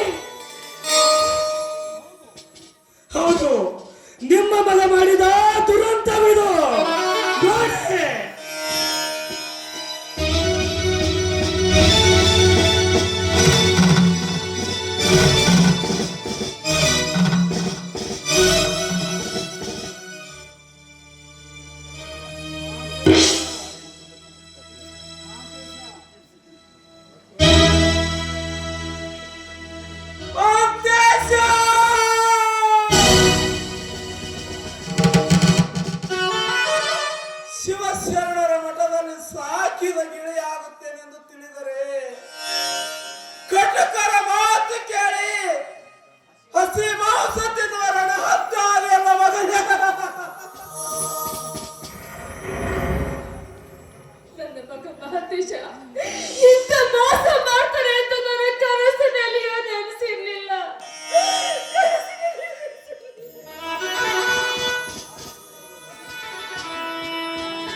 ಆದರೆ ಕನಸು ನನಸು ಮಾಡಿಕೊಂಡವನು ಊಹಿಲಿಲ್ಲ. ಈಗ ಉಳಿದಿರುವುದು ನಾವು ಮೂರು ಜನ. ಇಂಥ ಸುಂದರವಾದ ಸನ್ನಿವೇಶವನ್ನು ನೋಡಿ ನಿಮ್ಮ ಮನಸ್ಸಿಗೆ ಸಂತೋಷ ಪಡಿಸಿಕೊಳ್ಳಿ. ಮತ್ತೆ ಇಂಥ ಸುಂದರವಾದ ಸನ್ನಿವೇಶ ನಿಮಗೆ ಸಿಗಲಾರದು. ಬಡವನ ಮನೆ ಹಾಳಾದರೆ ಭತ್ತ ಬೆಳೆಯುವ ಮನೆಗೆ ಕೋಪ ಬಂದಿತ್ತು ಎನ್ನುವ ಮಾತು ಸುಳ್ಳಾಗಲಿಲ್ಲ. ಧನರಾಜ್, ನಾನು ಏಕವಚನದಲ್ಲಿ ಮಾತನಾಡಿದರೆ ನಿಮ್ಮ ಮನಸ್ಸಿಗೆ ಅಪಮಾನ ಆಗಬಹುದು ಅಲ್ಲವೇ? ಯಾಕಂದ್ರ ಮಾನವಂತರ ಮನೆತನದ ಮುತ್ತುಗಳು ನೀವು. ಮದುವೆಯಾಗಿ 6 ವರ್ಷ ಆದರೂ ನಿಮ್ಮ ಹೊಟ್ಟೆಯಿಂದ ಒಬ್ಬ ಮಗ ಹುಟ್ಟಲಿ ಅಂತ ಈ ಊರಲ್ಲಿರುವ ಎಲ್ಲ ದೇವರಿಗೆ ತುಪ್ಪದ ಅಭಿಷೇಕ ಮಾಡಿಸಿದೆ. ಆದರೆ ನಿಮ್ಮ ಮಗ ಹಾಲು ಎರೆದವರಿಗೆ ವಿಷ ಕೊಟ್ಟು ಹೋದ. ದೊಡ್ಡವರ ಮಗನೆಂದು ಎತ್ತಿ ಆಡಿಸಿದೆ. ಕೊನೆ ಒಂದು ದಿನ ನನ್ನ ಎದೆಗೆ ಒತ್ತು ಹೋದ ನಿಮ್ಮ ಮಗ. ಮಾನವಂತರ ಮನೆತನವೆಂದು ಪ್ರಾಮಾಣಿಕತೆಯಿಂದ ದುಡಿದ ಮನುಷ್ಯಗ ತಕ್ಕ ಪ್ರತಿಫಲ ನೀಡಿದ್ರಿ.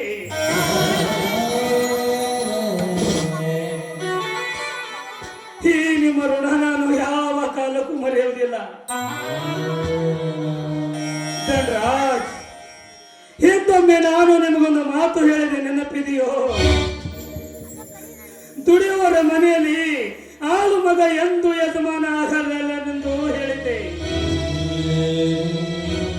ಯಜಮಾನ ಆಗುತ್ತಾನೆ, ಆಳು ಮಗನೇ ಆಗುತ್ತಾನೆ. ನಾನು ಎಷ್ಟೇ ನಿಷ್ಠೆಯಿಂದ ದುಡಿದರೂ ನಾನೊಬ್ಬ ನಿಮ್ಮ ಮನೆಯ ಮಗನೆಂಬ ಭಾವನೆ ನಿಮ್ಮಲ್ಲಿ ಬರಲಿಲ್ಲ.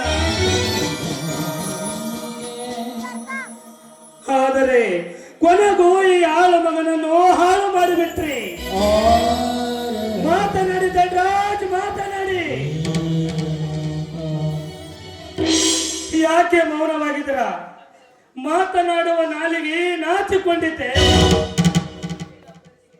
ನಂಬಿದವರಿಗೆ ಕುತ್ತಿಗೆ ಕೊಯ್ಯುವ ತಾಯ್ಗಂಡ್ರು ಎಂದು ನಿಮ್ಮನ್ನು ಮರೆಯಬೇಕು.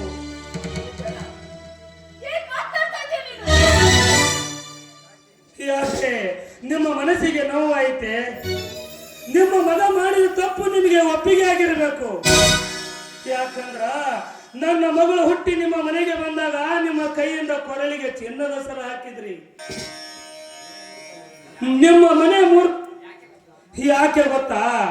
ನಿಮ್ಮ ಮನೆ ಮೂರ್ಖ ಮಗನಿಂದ ನನ್ನ ಮಗಳ ಮಾನ ಕಳೆಯುವುದಕ್ಕಾಗಿ. ಅದು ನೀವು ಕೊಟ್ಟ ಕಾಣಿಕೆ ಇರಬೇಕು. ಅದು ಇವತ್ತು ಆ ಉಪಕಾರ ನಿಮ್ಮ ಮಗನಿಂದ ತೀರಿಸಿಕೊಂಡು ಬಿಟ್ರಿ.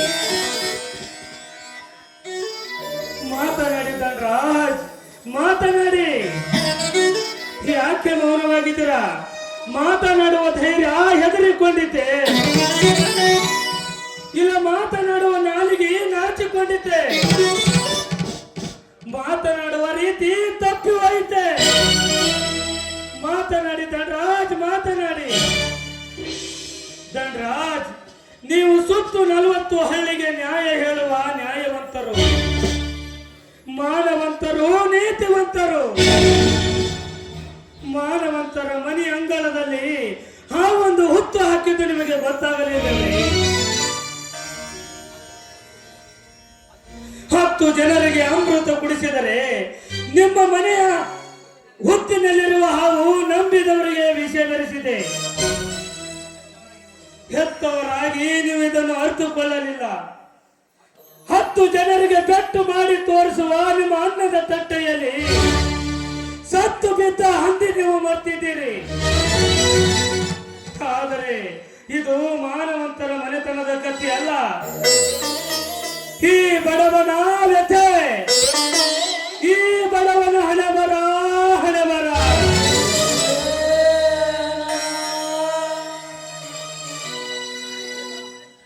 ದಯವಿಟ್ಟು ಈ ರೀತಿ ಮನ ನೋಯುವಂತೆ ಮಾತನಾಡ್ಬೇಡ ಕಣೋ, ಮಾತನಾಡ್ಬೇಡ.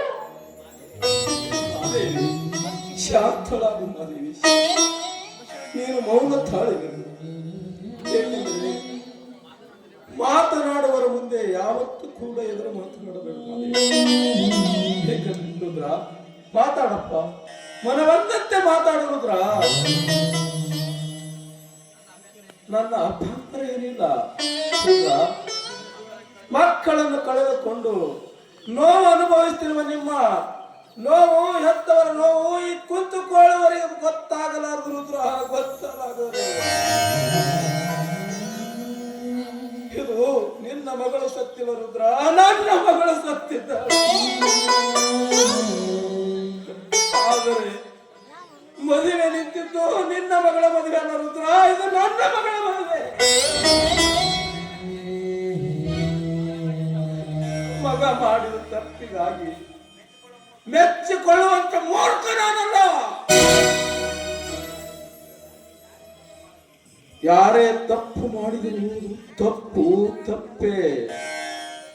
ತಪ್ಪು ಮಾಡಿದವರು ಎಂತ ದೊಡ್ಡವರಾದರೇನು ಸಣ್ಣವರಾದರೇನು, ಅದಕ್ಕಾಗಿ ನೀನು ನಮಗೆ ಮಾತಿನಿಂದ ಹೊಡೆಯುವುದು ಅಷ್ಟೇ ಅಲ್ಲ, ನಿನ್ನ ಕಾಲಲ್ಲಿರುವ ಚಪ್ಪಲ ತಗೊಂಡು ಹೊಡೆದರು.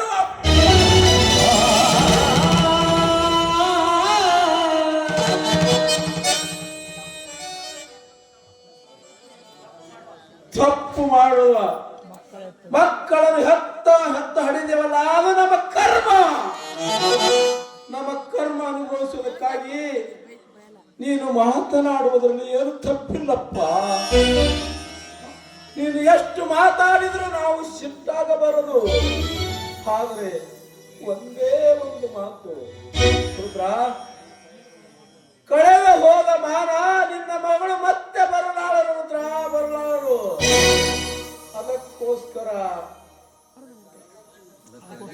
ಅದಕ್ಕಾಗಿ ನಿಮ್ಮ ಮಗ ಮಾಡಿದ ತಪ್ಪು ನಾನು ಮರೆತು ಬಿಡಬೇಕೆ? ಮರೆತು ಬಿಡು ಅಂತ ಹೇಳಲು ನಾನೇನು ಹುಚ್ಚನಲ್ಲ ರುದ್ರ.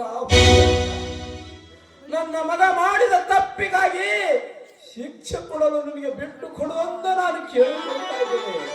ಏಕೆಂದ್ರೆ ಆ ಶಿಕ್ಷೆ ನೀನು ಕೊಡಬಾರದು. ನನ್ನ ಮಗನಿಗೆ ಶಿಕ್ಷೆ ಕೊಡದೆ ಹೋದರೆ ಆ ಪರಶಿವನು ಎಂದು ಮೆಚ್ಚಲಾರನು.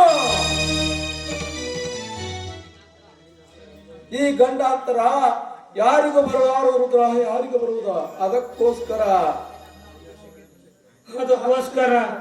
ಒಂದೇ ಒಂದು ಭಿಕ್ಷೆ ಕೇಳ್ತಾ ಇದ್ದೇನೆ ರುದ್ರ, ಭಿಕ್ಷೆ ಕೇಳ್ತಾನೆ. ಅದಕ್ಕೋಸ್ಕರ ನಾನೇನು ಮಾಡಬೇಕು? ಈ ಸುತ್ತ 40 ಹಳ್ಳಿಗಳ ಜನದಲ್ಲಿ ನಮ್ಮ ಮನೆತನ ಮಾನವಂತರ ಮನೆತನ. ಇಂಥ ಮನೆತನದಲ್ಲಿ ನನ್ನ ಮಗ ಮಾಡಿದ ಕೀಳ ಕೆಲಸಕ್ಕೆ ನನ್ನ ಮನೆಯ ಮಾನ ಹೋಗಬಾರದು ರುದ್ರ, ನನ್ನ ಮನೆಯ ಮಾನ ಹೋಗಬಾರದು. ಅದಕ್ಕಾಗಿ ಯಾವ ಕಾಲಕ್ಕೂ ಪ್ರಾಣ ಹೋದರೂ ಮಾನ ಬೇಕು. ಯಾರ ಮುಂದೆಯೂ ಕೂಡ ನೀನು ನನ್ನ ಮಗಳ ಆತ್ಮಹತ್ಯೆ ಕಾರಣ ಹೇಳಬಾರದು ರುದ್ರ, ಹೇಳಬಾರದು. ಈ 10 ಜನರಲ್ಲಿ ಕುಳಿತು ಆ ಜೀವಿಸೋದಕ್ಕಿಂತ ನಾನು ಆತ್ಮಹತ್ಯೆ ಮಾಡಿಕೊಳ್ಳೋದೇ ರೇಸು ರುದ್ರ, ರೇಸು. ನನ್ನ ಮನೆತನದ ಮಾನ ಉಳಿಸಂತ ನಿನಗೆ ಕೈ ಮುಗಿದು ಕೇಳುತ್ತೇನೆ ರುದ್ರ. ಅದಕ್ಕೆ ಇದಕ್ಕೆ ನಿನಗೆ ಕರುಣೆ ಬಾರದೆ ಹೋದರೆ ನಿನ್ನ ಕಾಲಿಗೆ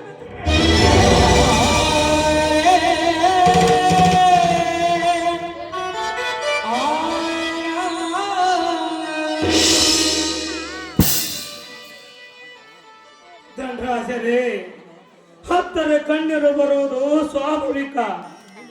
ನೀವು ಹೇಳುವ ಮಾತು 10 ಕಣ್ಣೀರು ಬರುವಂತೆ ಅಳು ಎನ್ನುತ್ತದೆ ನಿಮ್ಮ ಮಾತು.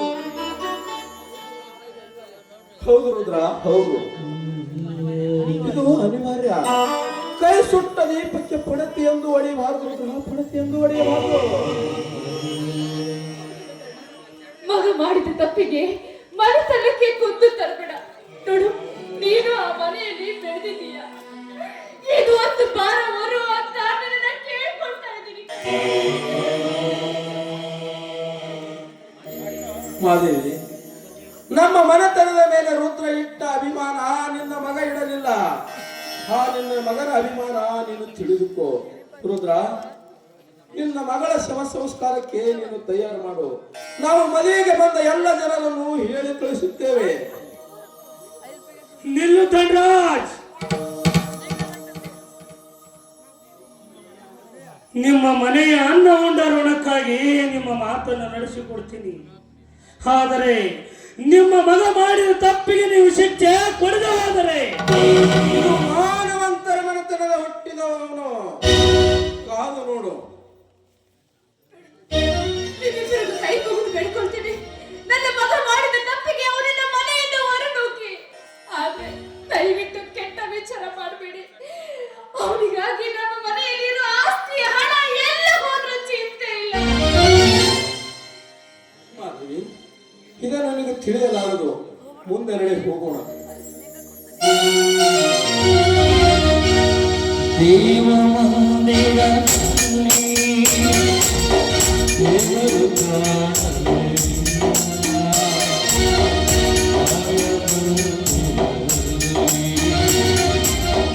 ಗಾಯವು ಸಿಗಲೇ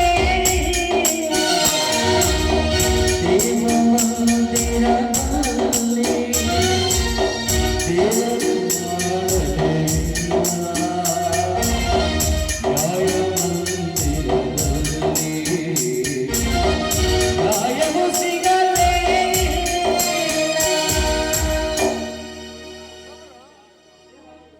ಹೇ ಪರಮೇಶ್ವರ, ಎಂತ ದುರಂತಕ್ಕೆ ನನ್ನನ್ನು ಬಂಧಿಸಿ ಬಿಟ್ಟಿಯಪ್ಪ ತಂದೆ. ಎಂತ ಕರಳನ್ನು ಕತ್ತರಿಸಿಕೊಂಡು ತುತ್ತು ಇಟ್ಟವರ ಋಣಕ್ಕೆ ನನ್ನನ್ನು ಬಂಧಿಸಿ ಬಿಟ್ಟಿ. ಅದಕ್ಕೆ ಎಂದಿರಬೇಕು, ಹೆತ್ತ ಮಕ್ಕಳಿಗಿಂತ ಅನ್ನ ಕೊಟ್ಟವರೇ ಭಾರವೆಂದು.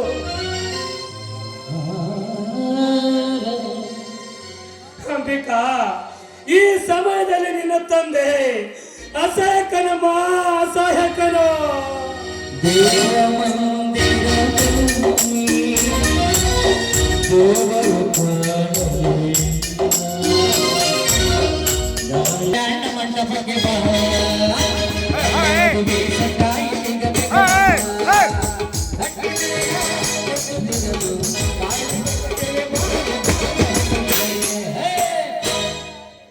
ಸೌಕಾಸ್ ಬಾ ಸುಂದ್ರಿ, ಸ್ವಲ್ಪ ತಲೆ ಎತ್ತಿ ಕಣ್ತೆರೆದು ನೋಡಿ ಬಾ. ಯಾಕಂದ್ರ ಈಗ ಹೊಸದಾಗಿ ಮದುವೆ ಆದ ಹೆಣ್ಮಕ್ಳು ಬಾ ನಾಚ್ಕೊಂತ ನಡೀತಾರ. ಈಗ ಏನಾರ ಮೈಯಂದ್ ಉದುರಿ ಬೀಳ್ತು ಅನ್ನಂಗ ನೀನು ಹಂಗೆ ಬರಾಕತ್ತಿಲ್ಲ, ಎಷ್ಟು ನಾಚ್ಕೊಂತ ಬರಾಕತ್ತಿಲ್ಲ. ಬಾ ಬಾ. ಮಾನಗಿಡಿ ಮಾಸ್ತರ ಅಲ್ಲ, ನಿನಗ ಸ್ವಲ್ಪ ಬುದ್ಧಿ ಗಿದ್ದಿ ಐತಿಲ್ಲ? ಎಲ್ಲ ಚೆನ್ನಿ ಮೇಲೆ ಅಲ್ಲಿ ಮನೆಯಾಗ ಅಲ್ಲ, ಮದ್ವೆ ಆಗಲಾರ್ದ ಹೆಂಗಸರ್ ನಡೆಯೋದು ಬೇರೆನ ಇರ್ತೈತಿ. ಮದ್ವೆ ಆದ್ಮೇಲೆ ಏನು ಹೊಸದಾಗ ಗಂಡನ ಮೈ ಹೋಗಿ ಗಂಡನ ಪಕ್ಕ ನಡೀತಿರ್ತಾರಲ್ಲ, ಆ ನಡಿಗೆನೇ ಬೇರೆ ಇರ್ತೈತಿ. ನಾ ಏನಾರ ಮೊದ್ಲೇ ನನ್ ಗಂಡ ಬಿರಿಯಂಗ ನಡೆದ್ರ ಸ್ವಲ್ಪ ನಾಚಿಕೆ. ಎಷ್ಟು ನಾಲ್ಕಿಂದ ನಡೆಯಕತ್ತಾವ ನೋಡ್ರಿ. ಇನ್ನ 4 ದಿನ ಹೋಲಿ ಡುಬ್ಬ ಕೆತ್ತವ್ ಹೊಡಿಕ್ ಶುರು ಮಾಡ್ತೀನಿ. ಅಲ್ಲ, ನೀ ನನ್ನ ಗಂಡದಿ, ನಾ ಯಾಕೆ ನಿನ್ನ ಬಡ್ಯಾಕ ಹೋಗ್ಲಿ? ನೀ ಏನಾರ ನನಗ ಹೊಟ್ಟೆ ಕಮ್ಮಿ ಬೀಳಾರ್ದಾಗ ಹಾಗಂದ್ರ ನಾ ನಿನಗ್ ಬಡ್ಯಾಂಗಿಲ್ಲ, ಪ್ರೀತಿಯಿಂದ ಕೊಟ್ಟು ಕೊಡ್ತೀನಿ. ನೀ ಏನಾರ ನನಗ ಬಂಗಾರ ತಂದು ಕೊಡ್ಲಿಲ್ಲ, ನಾ ಕೇಳಿ ತಂದು ಕೊಡ್ಲಿಲ್ಲ, ಸತ್ತನ ಹೋದಂಗ ಡುಬ್ಬ ಕೆತ್ತ ಓದಿತೀನಿ. ಮತ್ತ ನೀ ಬಲೆ ಬಗಳಿದ್ದಿ ಬಿಡು. ಅಲ್ಲ ಬಂಗಡಿ, ಅಂತೂ ಇಂತೂ ನಮ್ಮ ಮದುವೆ ಆಯ್ತು. ಅಂತೂ ಇಂತೂ ನಮ್ಮ ಮದುವೆ ಆಯ್ತಲ್ಲ, ಇನ್ನು ಮುಂದೆ ಎಲ್ಲಿ ಹೋಗಮ್ಮ? ನಡಿ. ಅಲ್ಲ, ಮದ್ವೆ ಆಗೋರು ಹೆಂಗ್ ಹೋಗ್ತಾರ? ದೇವ್ರ ಗುಡಿಗೆ ಹೋಗೋನು. ಅಲ್ಲ ಸುಂದ್ರಿ, ಮದುವೆ ಆದವರೆಲ್ಲ ಮೊದಲು ದೇವ್ರ ಗುಡಿಗೆ ಹೋಗಮ್ ಅಂತಾರಲ್ಲ. ಯಾಕಂದ್ರ ಕಷ್ಟಪಟ್ಟ ಮದ್ವಿ ಆಗಿವಲ್ಲ, ಅದಕ್ಕ ಜಲ್ದಿ ಮೂರ ಬಟ್ಟೆ ನಮ್ ಸಂಸಾರ ಮಾಡ್ಬೇಡ, ಆಮೇಲೆ ಒಂದ್ ಸ್ವಲ್ಪ ದಿನ ಹೋದ್ಮೇಲೆ ಮಾಡಂತೇಳಿ ಇಬ್ರು ಸೇರಿ ಬೇಡ್ಕೊಂಡ್. ಹೌದಾ? ಹಂಗಂದ್ರ ನಾನು ನಮ್ಮ ದೇವ್ರಿಗೆ ಚಂದಾಗಿ ಬೇಡ್ಕೊತೀನಿ. ಏನ್ ಬೇಡ್ಕೊ? ನಾವು ಬಾಳ ಹೆಂಗಸ ಗಂಟ ಬಿದ್ದದಪ್ಪ, ಅದಕ್ಕೆ ಮಾತ್ರ ಚಂದ ಸುರಳ ಹಾಕ್ಸ್ಕೊಂಡು ಹೋಗೋದೇವ್ರಿ. ನಮ್ಮ ಸಂಸಾರ ಚಂದ ನಡೆಸಪ್ಪ ದೇವ್ರೇ ಅಂತ ಬೇಡ್ಕೊತೀನಿ. ನಮ್ಮ ಸಂಸಾರ ಸರಳಾಗಿ ನಡಿಲಿ ಅಂತ ಬೇಡ್ಕೊತೀನಿ. ಹೋಗ್ಲಿ ಬಿಡು, ಯಾವ ದೇವ್ರಿಗೆ ಹೋಗೋನು, ಯಾವ ಬಸ್ಸಿಗೆ ಹೋಗೋನು, ಯಾವಾಗ ಹೇಳ್ತೀನಿ ಕೇಳಿ. ಇಲ್ಲೇ ಗುಲ್ಬರ್ಗದ ಹತ್ತಿರ ಶ್ರೀನಿವಾಸ ರಡ್ಗಿ ಅಂತದ. ಅಲ್ಲಿ ಬಸವಣ್ಣ ದೇವ್ರನ ಈಗ ಇಲ್ಲಿ 8-9ಕ್ಕೆ ಬಸ್ ಬರ್ತದೆ ರಾತ್ರಿ. ಆ ಬಸ್ನಾಗ ಕುಂದಿರ್ತಾನ ಲೈಟ್ ಹತ್ತವ. ನಾವು ಬಸ್ನಾಗ ಕೂತು ಊರ್ ದಾಡ್ದೇವ್ ಅಂದ್ರೆ ಲೈಟ್ ಆಫ್ ಮಾಡಿದ್ಮ್ಯಾಗ ನಾವಿಬ್ರು ಮಾಡೋದು ಏನ್ ಮಾಡೋದು ನಿದ್ದಿ. ಹೌದ್ ನೋಡು, ಯಾಕಂದ್ರ ಕತ್ತಲೆ ಇತ್ತಂದ್ರ ನಾ ಜಲ್ದಿ ನಿದ್ದೆ ಮಾಡ್ತಿದ್ದೆ. ಆದ್ರೆ ನಿನ್ನೆ ರಾತ್ರಿ ನಿಮ್ ಮನ್ಯಾಗ ನಿದ್ದೆ ಹತ್ತಿಲ್ಲ. ಯಾಕಂತ ಕೇಳ್ತೀನಿ, ಮುಖ ನೋಡಪ್ಪ ಹೆಂಗೈತಿ ನೀನು. ಯಾಕಂತ ಕೇಳಾಕತ್ತಾನ. ಅಲ್ಲ, ದಿನ ರಾತ್ರಿ ಮನ್ಯಾಗ ದೀಪ ಆರ್ಸು ಬತ್ತಿ ಇಳಿಸಂದ್ರ ನೀ ಏನ್ ಮಾಡಕತ್ತಿದ್ದಿ? ನಾ ಬತ್ತಿ ಏರಿಸ್ತಿದ್ದೆ, ನೀ ಆರ್ಸಂತಿದ್ದಿ. ಇನ್ನೊಮ್ಮೆ ನಾ ಹೇಳಾರ್ದಂಗ ನೀ ಏನಾರ ಕೇಳಿಲ್ಲ ಅಂದ್ರ ಅದು ಏರ್ಸಿದ ಬತ್ತಿ ಕಿತ್ತಿ ಕೈಯಾಗ ಕೊಡ್ತೀನಿ ನಿನಗೆ. ಹಾಂಗ್ ಮಾಡ್ಬಿಡ ಸುಂದ್ರಿ. ಆ ಬತ್ತಿ ನಿನಗ ಬಹಳ ಉಪಯೋಗ ಐತಿ. ಏನು ಬತ್ತಿ ಮಾತ್ರ ಕಿತ್ತು ಹೋಗ್ಲಿಕ್ಕೆ ಹೋಗ್ಬೇಡ. ಯಾಕಂದ್ರ ಈಗ ಬತ್ತಿ ಬಹಳ ಕಿಮ್ಮತ್ತಿನ ಬತ್ತಿ ಅವ. ಈಗ ಎಲ್ಲಿ ಹುಡುಕಾಡಿ ಬತ್ತಿ ಹೆಚ್ಚಾಗತ್ತಿದ್ದು ಗೊತ್ತಾಗೈತಿ. ನಿನಗೂ ಎಣ್ಣೆ ಹೆಚ್ಚಾಗೈತೇನ? ಚಿಮಣಿ ಎಣ್ಣೆ. ಹಂಗಾದ್ರ ದೇವ್ರ ಗುಡಿಗೆ ಹೋಗಮ್ಮ. ತಮ್ಮ ಕಲಿ ಅವನು ಹೊಂಟಲ್ಲ. तेरे मेरे बीच में, तेरे मेरे बीच में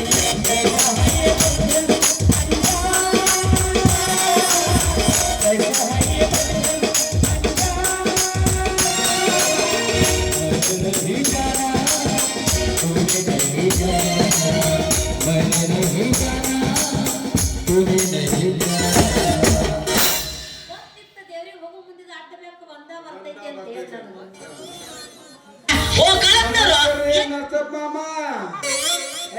ನೀವು ಮಾವನ್ ಯಾರು ಮಂಗ್ಯನ ಮಗನ ಕಂಡವ್ರಿ ಮಾವ ಅಂದ ಮಗನ ನೀನು ಮಾರಿಕತ್ತ ಹೊಡ್ತೀನಿ. ನಾ ಯಾಕೆ ನಿಮ್ಮ ಮಾವ ಯಾ ನೀ ನಿಮ್ ತಂಗಿ ಕೊಟ್ಟಿದ್ದೆ, ಮಗಳಿಗೆ ಕೊಟ್ಟಿದ್ದೆ. ನಾ ಯಾರೋ ನೀ ಯಾರೋ? ನಮ್ಮ ಪಾಲಿಗೆ ಇಬ್ರು ಸತ್ತಂಗೆ. ಸತ್ತಂಗೆ ಲೇ ನರ್ಸಿಯ ನಂಬಿದ ನೀವು ಮೋಸ ಮಾಡ್ರಿ. ಆಕಿ ಮೊದಲ ಇಲ್ಲಿ ಬರ ನೀ ಗುಳು ಮಾಡಿ ಮುರುಕ್ ಮಾಡಿ ಕಿಸಿ ಅಂತ ಕಿಸಿದ ನಕ್ಕಂಗ ಮಾಡಿ ನಾದು ನೌಕರಿ ಕಳೆದ್ಬಿಟ್ಟು ಅದು ಹೋಗಲಕ್ಕ. ಮದುವೆ ಆದ್ರೆ ನಾ ತಿಳ್ಕೊಂಡಿದ್ದ, ಅದು ಬಿ ಇಲ್ಲ. ಅದನ್ನು ಕೂಡ ಮದುವೆ ಆಗಪ್ಪ ಹೊರಬಿಡು. ನಾ ಇಂಥ ಹೆಣ್ಣು ನಂಬಾದೇನು? ಹಂದಿ ಮಾರಿ ಹಾಲ ತಗೊಂಡು ಎರಡು ಒಂದೇ. ಏ ನರ್ಷ, ಬಾಯಿ ಬಂದಾಗ ಮಾತಾಡ್ಬೇಡ. ನೋಡ, ನಾಯಿ ನನಗ ಮದ್ವೆ ಆಗಿ ಕೈ ಕೊಟ್ಟು ಓಡಿ ಬಂದಿಲ್ಲ. ಏನೋ ಮದ್ವೆ ಆಗ್ತೀನಂತ ಕೈ ಕೊಟ್ಟಿದ್ದೆ ಅಷ್ಟ. ಮದುವೆ ಆಗಿ ಓಡ್ ಹೋದ್ರ ಭಾಳ ಚಲೋ ಇತ್ತು. ಮದುವೆ ಆಗ್ತಂತ ಕೈ ಕೊಟ್ಟು ಹೋದ್ರ ಹಂಗಾಗತ್ತ ಗೊತ್ತೇನು? ಊಟ ಕುಂಡೋರ್ಸಿ ಜಾಸ್ತಿ ಎತ್ತಿ ಒದ್ದಾಗ ಆಗ್ತೈತಿ. ಈಗ ಇಬ್ಬರು ಕಂಡು ಅವನು ಕಟ್ ಮಾಡಿದ್ರೆ ಅನ್ಸೈತಿ. ನಿಂದು ಅದು ಅಡ್ಡ ತಿಡ್ಡ ಕೊಯ್ಬೇಕು ಅನ್ಸೈತಿ. ಕಟ್ ಮಾಡೋದು ಏನ್ ಕೊಯ್ಯೋದು? ಅವ್ನು ಹೂ ಕಟ್ ಮಾಡ್ತೀನಿ, ನಿಂದು ನಾಲಿ ಕಟ್ ಮಾಡ್ತೀನಿ.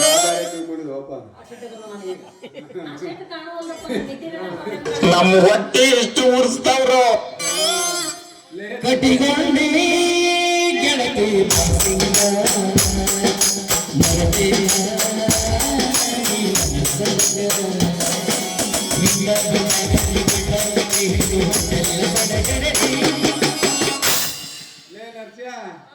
ಈಗ ನೀ ಹ್ಯಾಂಗಾಗಿದ್ ಗೊತ್ತೇನ?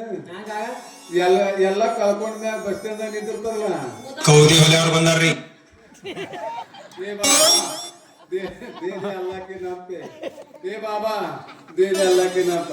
ಹಂಗಾಗಿ ನೋಡು, ನಾನೇ ದೊಡ್ಡ ಮನ್ಸು ಮಾಡಿ ನಿನಗೊಂದು 100 ರೂಪಾಯಿ ಕೊಡ್ತೀನಿ. ಯಾವಾದ್ರೂ ಊರಿಗೆ ಹೊಂಟ ಹೋಗ್ಬಿಡು, ಇಲ್ಲಿ ಜಾಗ ಖಾಲಿ ಮಾಡಿನ. ಎಷ್ಟು ಕಾಳಜಿ ನನ್ನ ಮ್ಯಾಗ.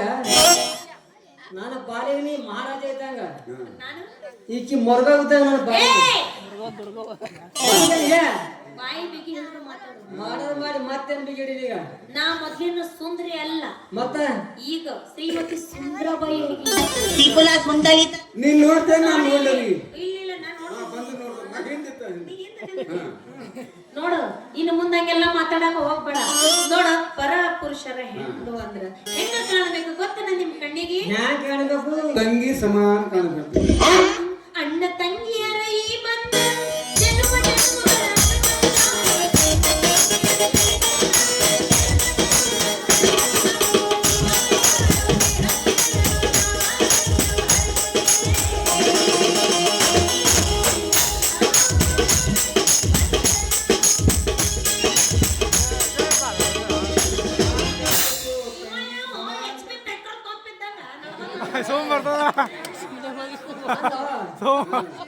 ಈಕಿ ನಾನು ಬಾರಿಗೆ ತಂಗಿ ಅಲ್ಲಿ ನೋಡಿ ಇಲ್ಲಿ ಪೂಜೆ ತೆಗೆದು ತೆಗಿ ಅಂತೀನಿ. ತಗಿ ತಗಿ ತಗಿ ಅನ್ನೋ ನಿನ್ನ ಬಾಯ ಕೈ ಹಾಕಿ ನಾಲ್ಗಿ ಕಿತ್ತಿ ಹೊರಗೆ ತೆಗೆದು ಹಾಕು. ನೀ ಕೈ ಹಾಕಿ ತೆಗಿಯಕ್ ಬಾನಿ ನಿನ್ನ ಕೈ ತುಂಬಾ ಸೋರಿಸಿ ಬಿಡ್ತೀನಿ ಜೋಲ್ಲ. ಎಲ್ಲ ಕಡೆ ನಕ್ಕೊಂತಾರೆ ಹೋಗು ಆ ಕಡೆ ವಾಸ್ಕೊತ ಹೋಗು. ನಿಂಗಿದು ಬೇಕಿದ್ದ ಮಗನೇ. ಮಾತಾಡು. ಈಗ ಎಲ್ಲಿ ಹೊಂಟಿದಿ? ಎಲ್ಲಿಗೆ ನಾಕೇನು ಹೋತಮ್ಮ ಎಲ್ಲ ಕಳ್ಕೊಂಡ ಮ್ಯಾಲ ಕೇಳ್ಬಿಡ್ತಿ. ಎಲ್ಲ ಒಂದು ಗತಿ ಆದ ನಾಟಕ ನೋಡ್ರಿ. ನಾಟಕ ಬೀಳ್ತಿ. ಹಾ ಅಲ್ಲೇನ ಗೇಟ್ ವಾಚ್ಮೆನ್ ಆಗ್ತೀವ ಏನು ಪಾತ್ರ ಮಾಡ್ತೀವಿ? ಮುಂದೆ ಒಳ್ಳಿಗೆ ಹೋಗ್ತೀನಿ. ಇವನು ವೈ ಅಲ್ಲೋ ನಾಟಕ ನಾ ಹೋದ್ರೆ ನೀ ಏನ್ ಮಾಡ್ತೀನಿ? ನಾನು ನೀನು ಬರ್ತೀನಿ. ನೀ ಬರ್ತಂದ್ರೆ ನಾನು ಹೋಗ್ತಾನೆ. ನೋಡು ಎಲ್ಲೇ ಅಳಿಗೆ ಕೈಯವರು ಹ್ಮ್. ಸಾಲ ಮಾಡಿ ಕೊಡಕತ್ತಾರ ಹೌದು. ಅವ್ರಿಗೆ ಮಂದಿ ಕಂಬತಾರಂತ ಅವ್ರ ಹತ್ತಿರ ಕೆಲಸ ಕೊಂಟೀನಿ. ಅದು ನಾ ಹೆಸರಕ್ಕ ಅನ್ನ ಹೆಸರು ಕಲ್ತು ಅಂದಾಗ ಅವ್ರಿಗೂ ಗತಿ ಇಲ್ಲ ನನಗೂ ದಿಕ್ಕಿಲ್ಲ ಅದಕ್ಕೆ ಅವ್ರ ಹತ್ತಿರ ಕೆಲಸ ಕೊಂಟೀನಿ. ಹಂಗಾದ್ರೆ ನಾನು ಬರ್ಲಿ ಏನು? ಯಾರು ಮಾಡಿ ಬಂದಾನಿ ಅವ್ನು ಗೇಟಿಗೆ ಕೂತು ಟಿಕೆಟ್ ಅಲ್ಲಿ ಬಂದು ಯಾರು ಮಾಡ್ತೀನಿ ಹೇಳು. ಟಿಕೆಟ್ ನಾನು ನನ್ನ ಪಾತ್ರ ಮಾಡ್ತೀನಿ. ನೀ ನಾಟಕ ಮಾಡ್ತೀಯ ನೀನು ನಾವು ನಿಮ್ಮ ಹತ್ರ ನಾಟಕ ಮಾಡಕ್ಕಾಗೆ ಒಂದು ಹಾಡ ಹಾಡ್ಯಾರ ಏನಾದ್ರೆ ಹಾಡ್ತೀನಿ ಕೇಳ ಒಂದು 100 ರೂಪಾಯಿ ಯಾಕೋ ಅತ್ತಮ್ಮ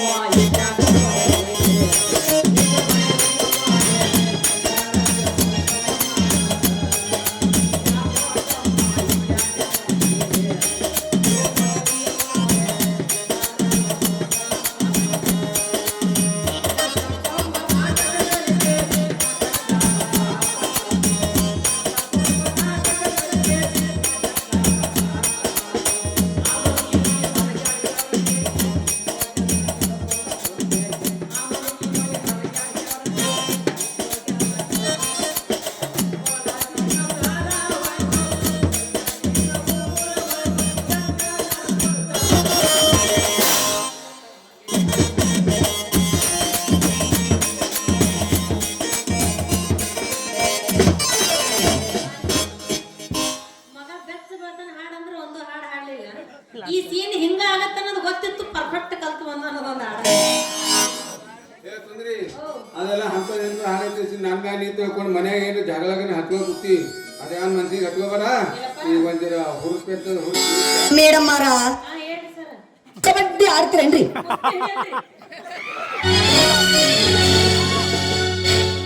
ಏನ ಚಂದ ಕಾಣತಿ ಪುರಿ ನೇ ನಾಜುಕ ನಾರಿ ಎಷ್ಟು ಬಾರಿ ಕಾಣತಿ ಹುಡುಗಿ ನಿನ್ನ ಹವ ಭಾಳ ಐತಿ.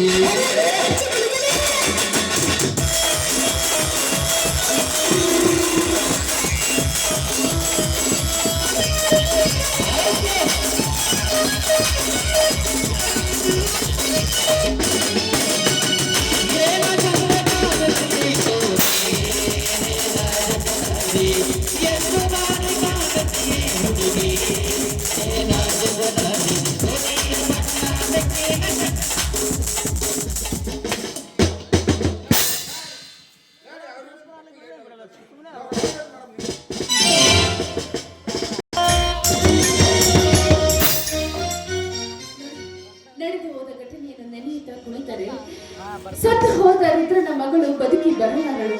ನೋಡಿ, ನನ್ನ ಮಗ ಮಾಡಿದ ತಪ್ಪಿಗೆ ಅವನಿಗೆ ಯಾವುದಾದ್ರೂ ಒಂದು ಹೆಣ್ಣನ್ನು ಮದುವೆ ಮಾಡಿ ಇಲ್ಲಿಂದ ದೂರ ಇಟ್ಟರಾಯ್ತು. ಅವನ ಯೋಗಕ್ಷೇಮ ವಿಚಾರಿಸೋದು ಬೇಡ. 3 ದಿನದಿಂದ ನೀವು ಊಟ ಮಾಡಿಲ್ಲ, ಈ ಹಾಲನ್ನಾದ್ರೂ ಕುಡಿ.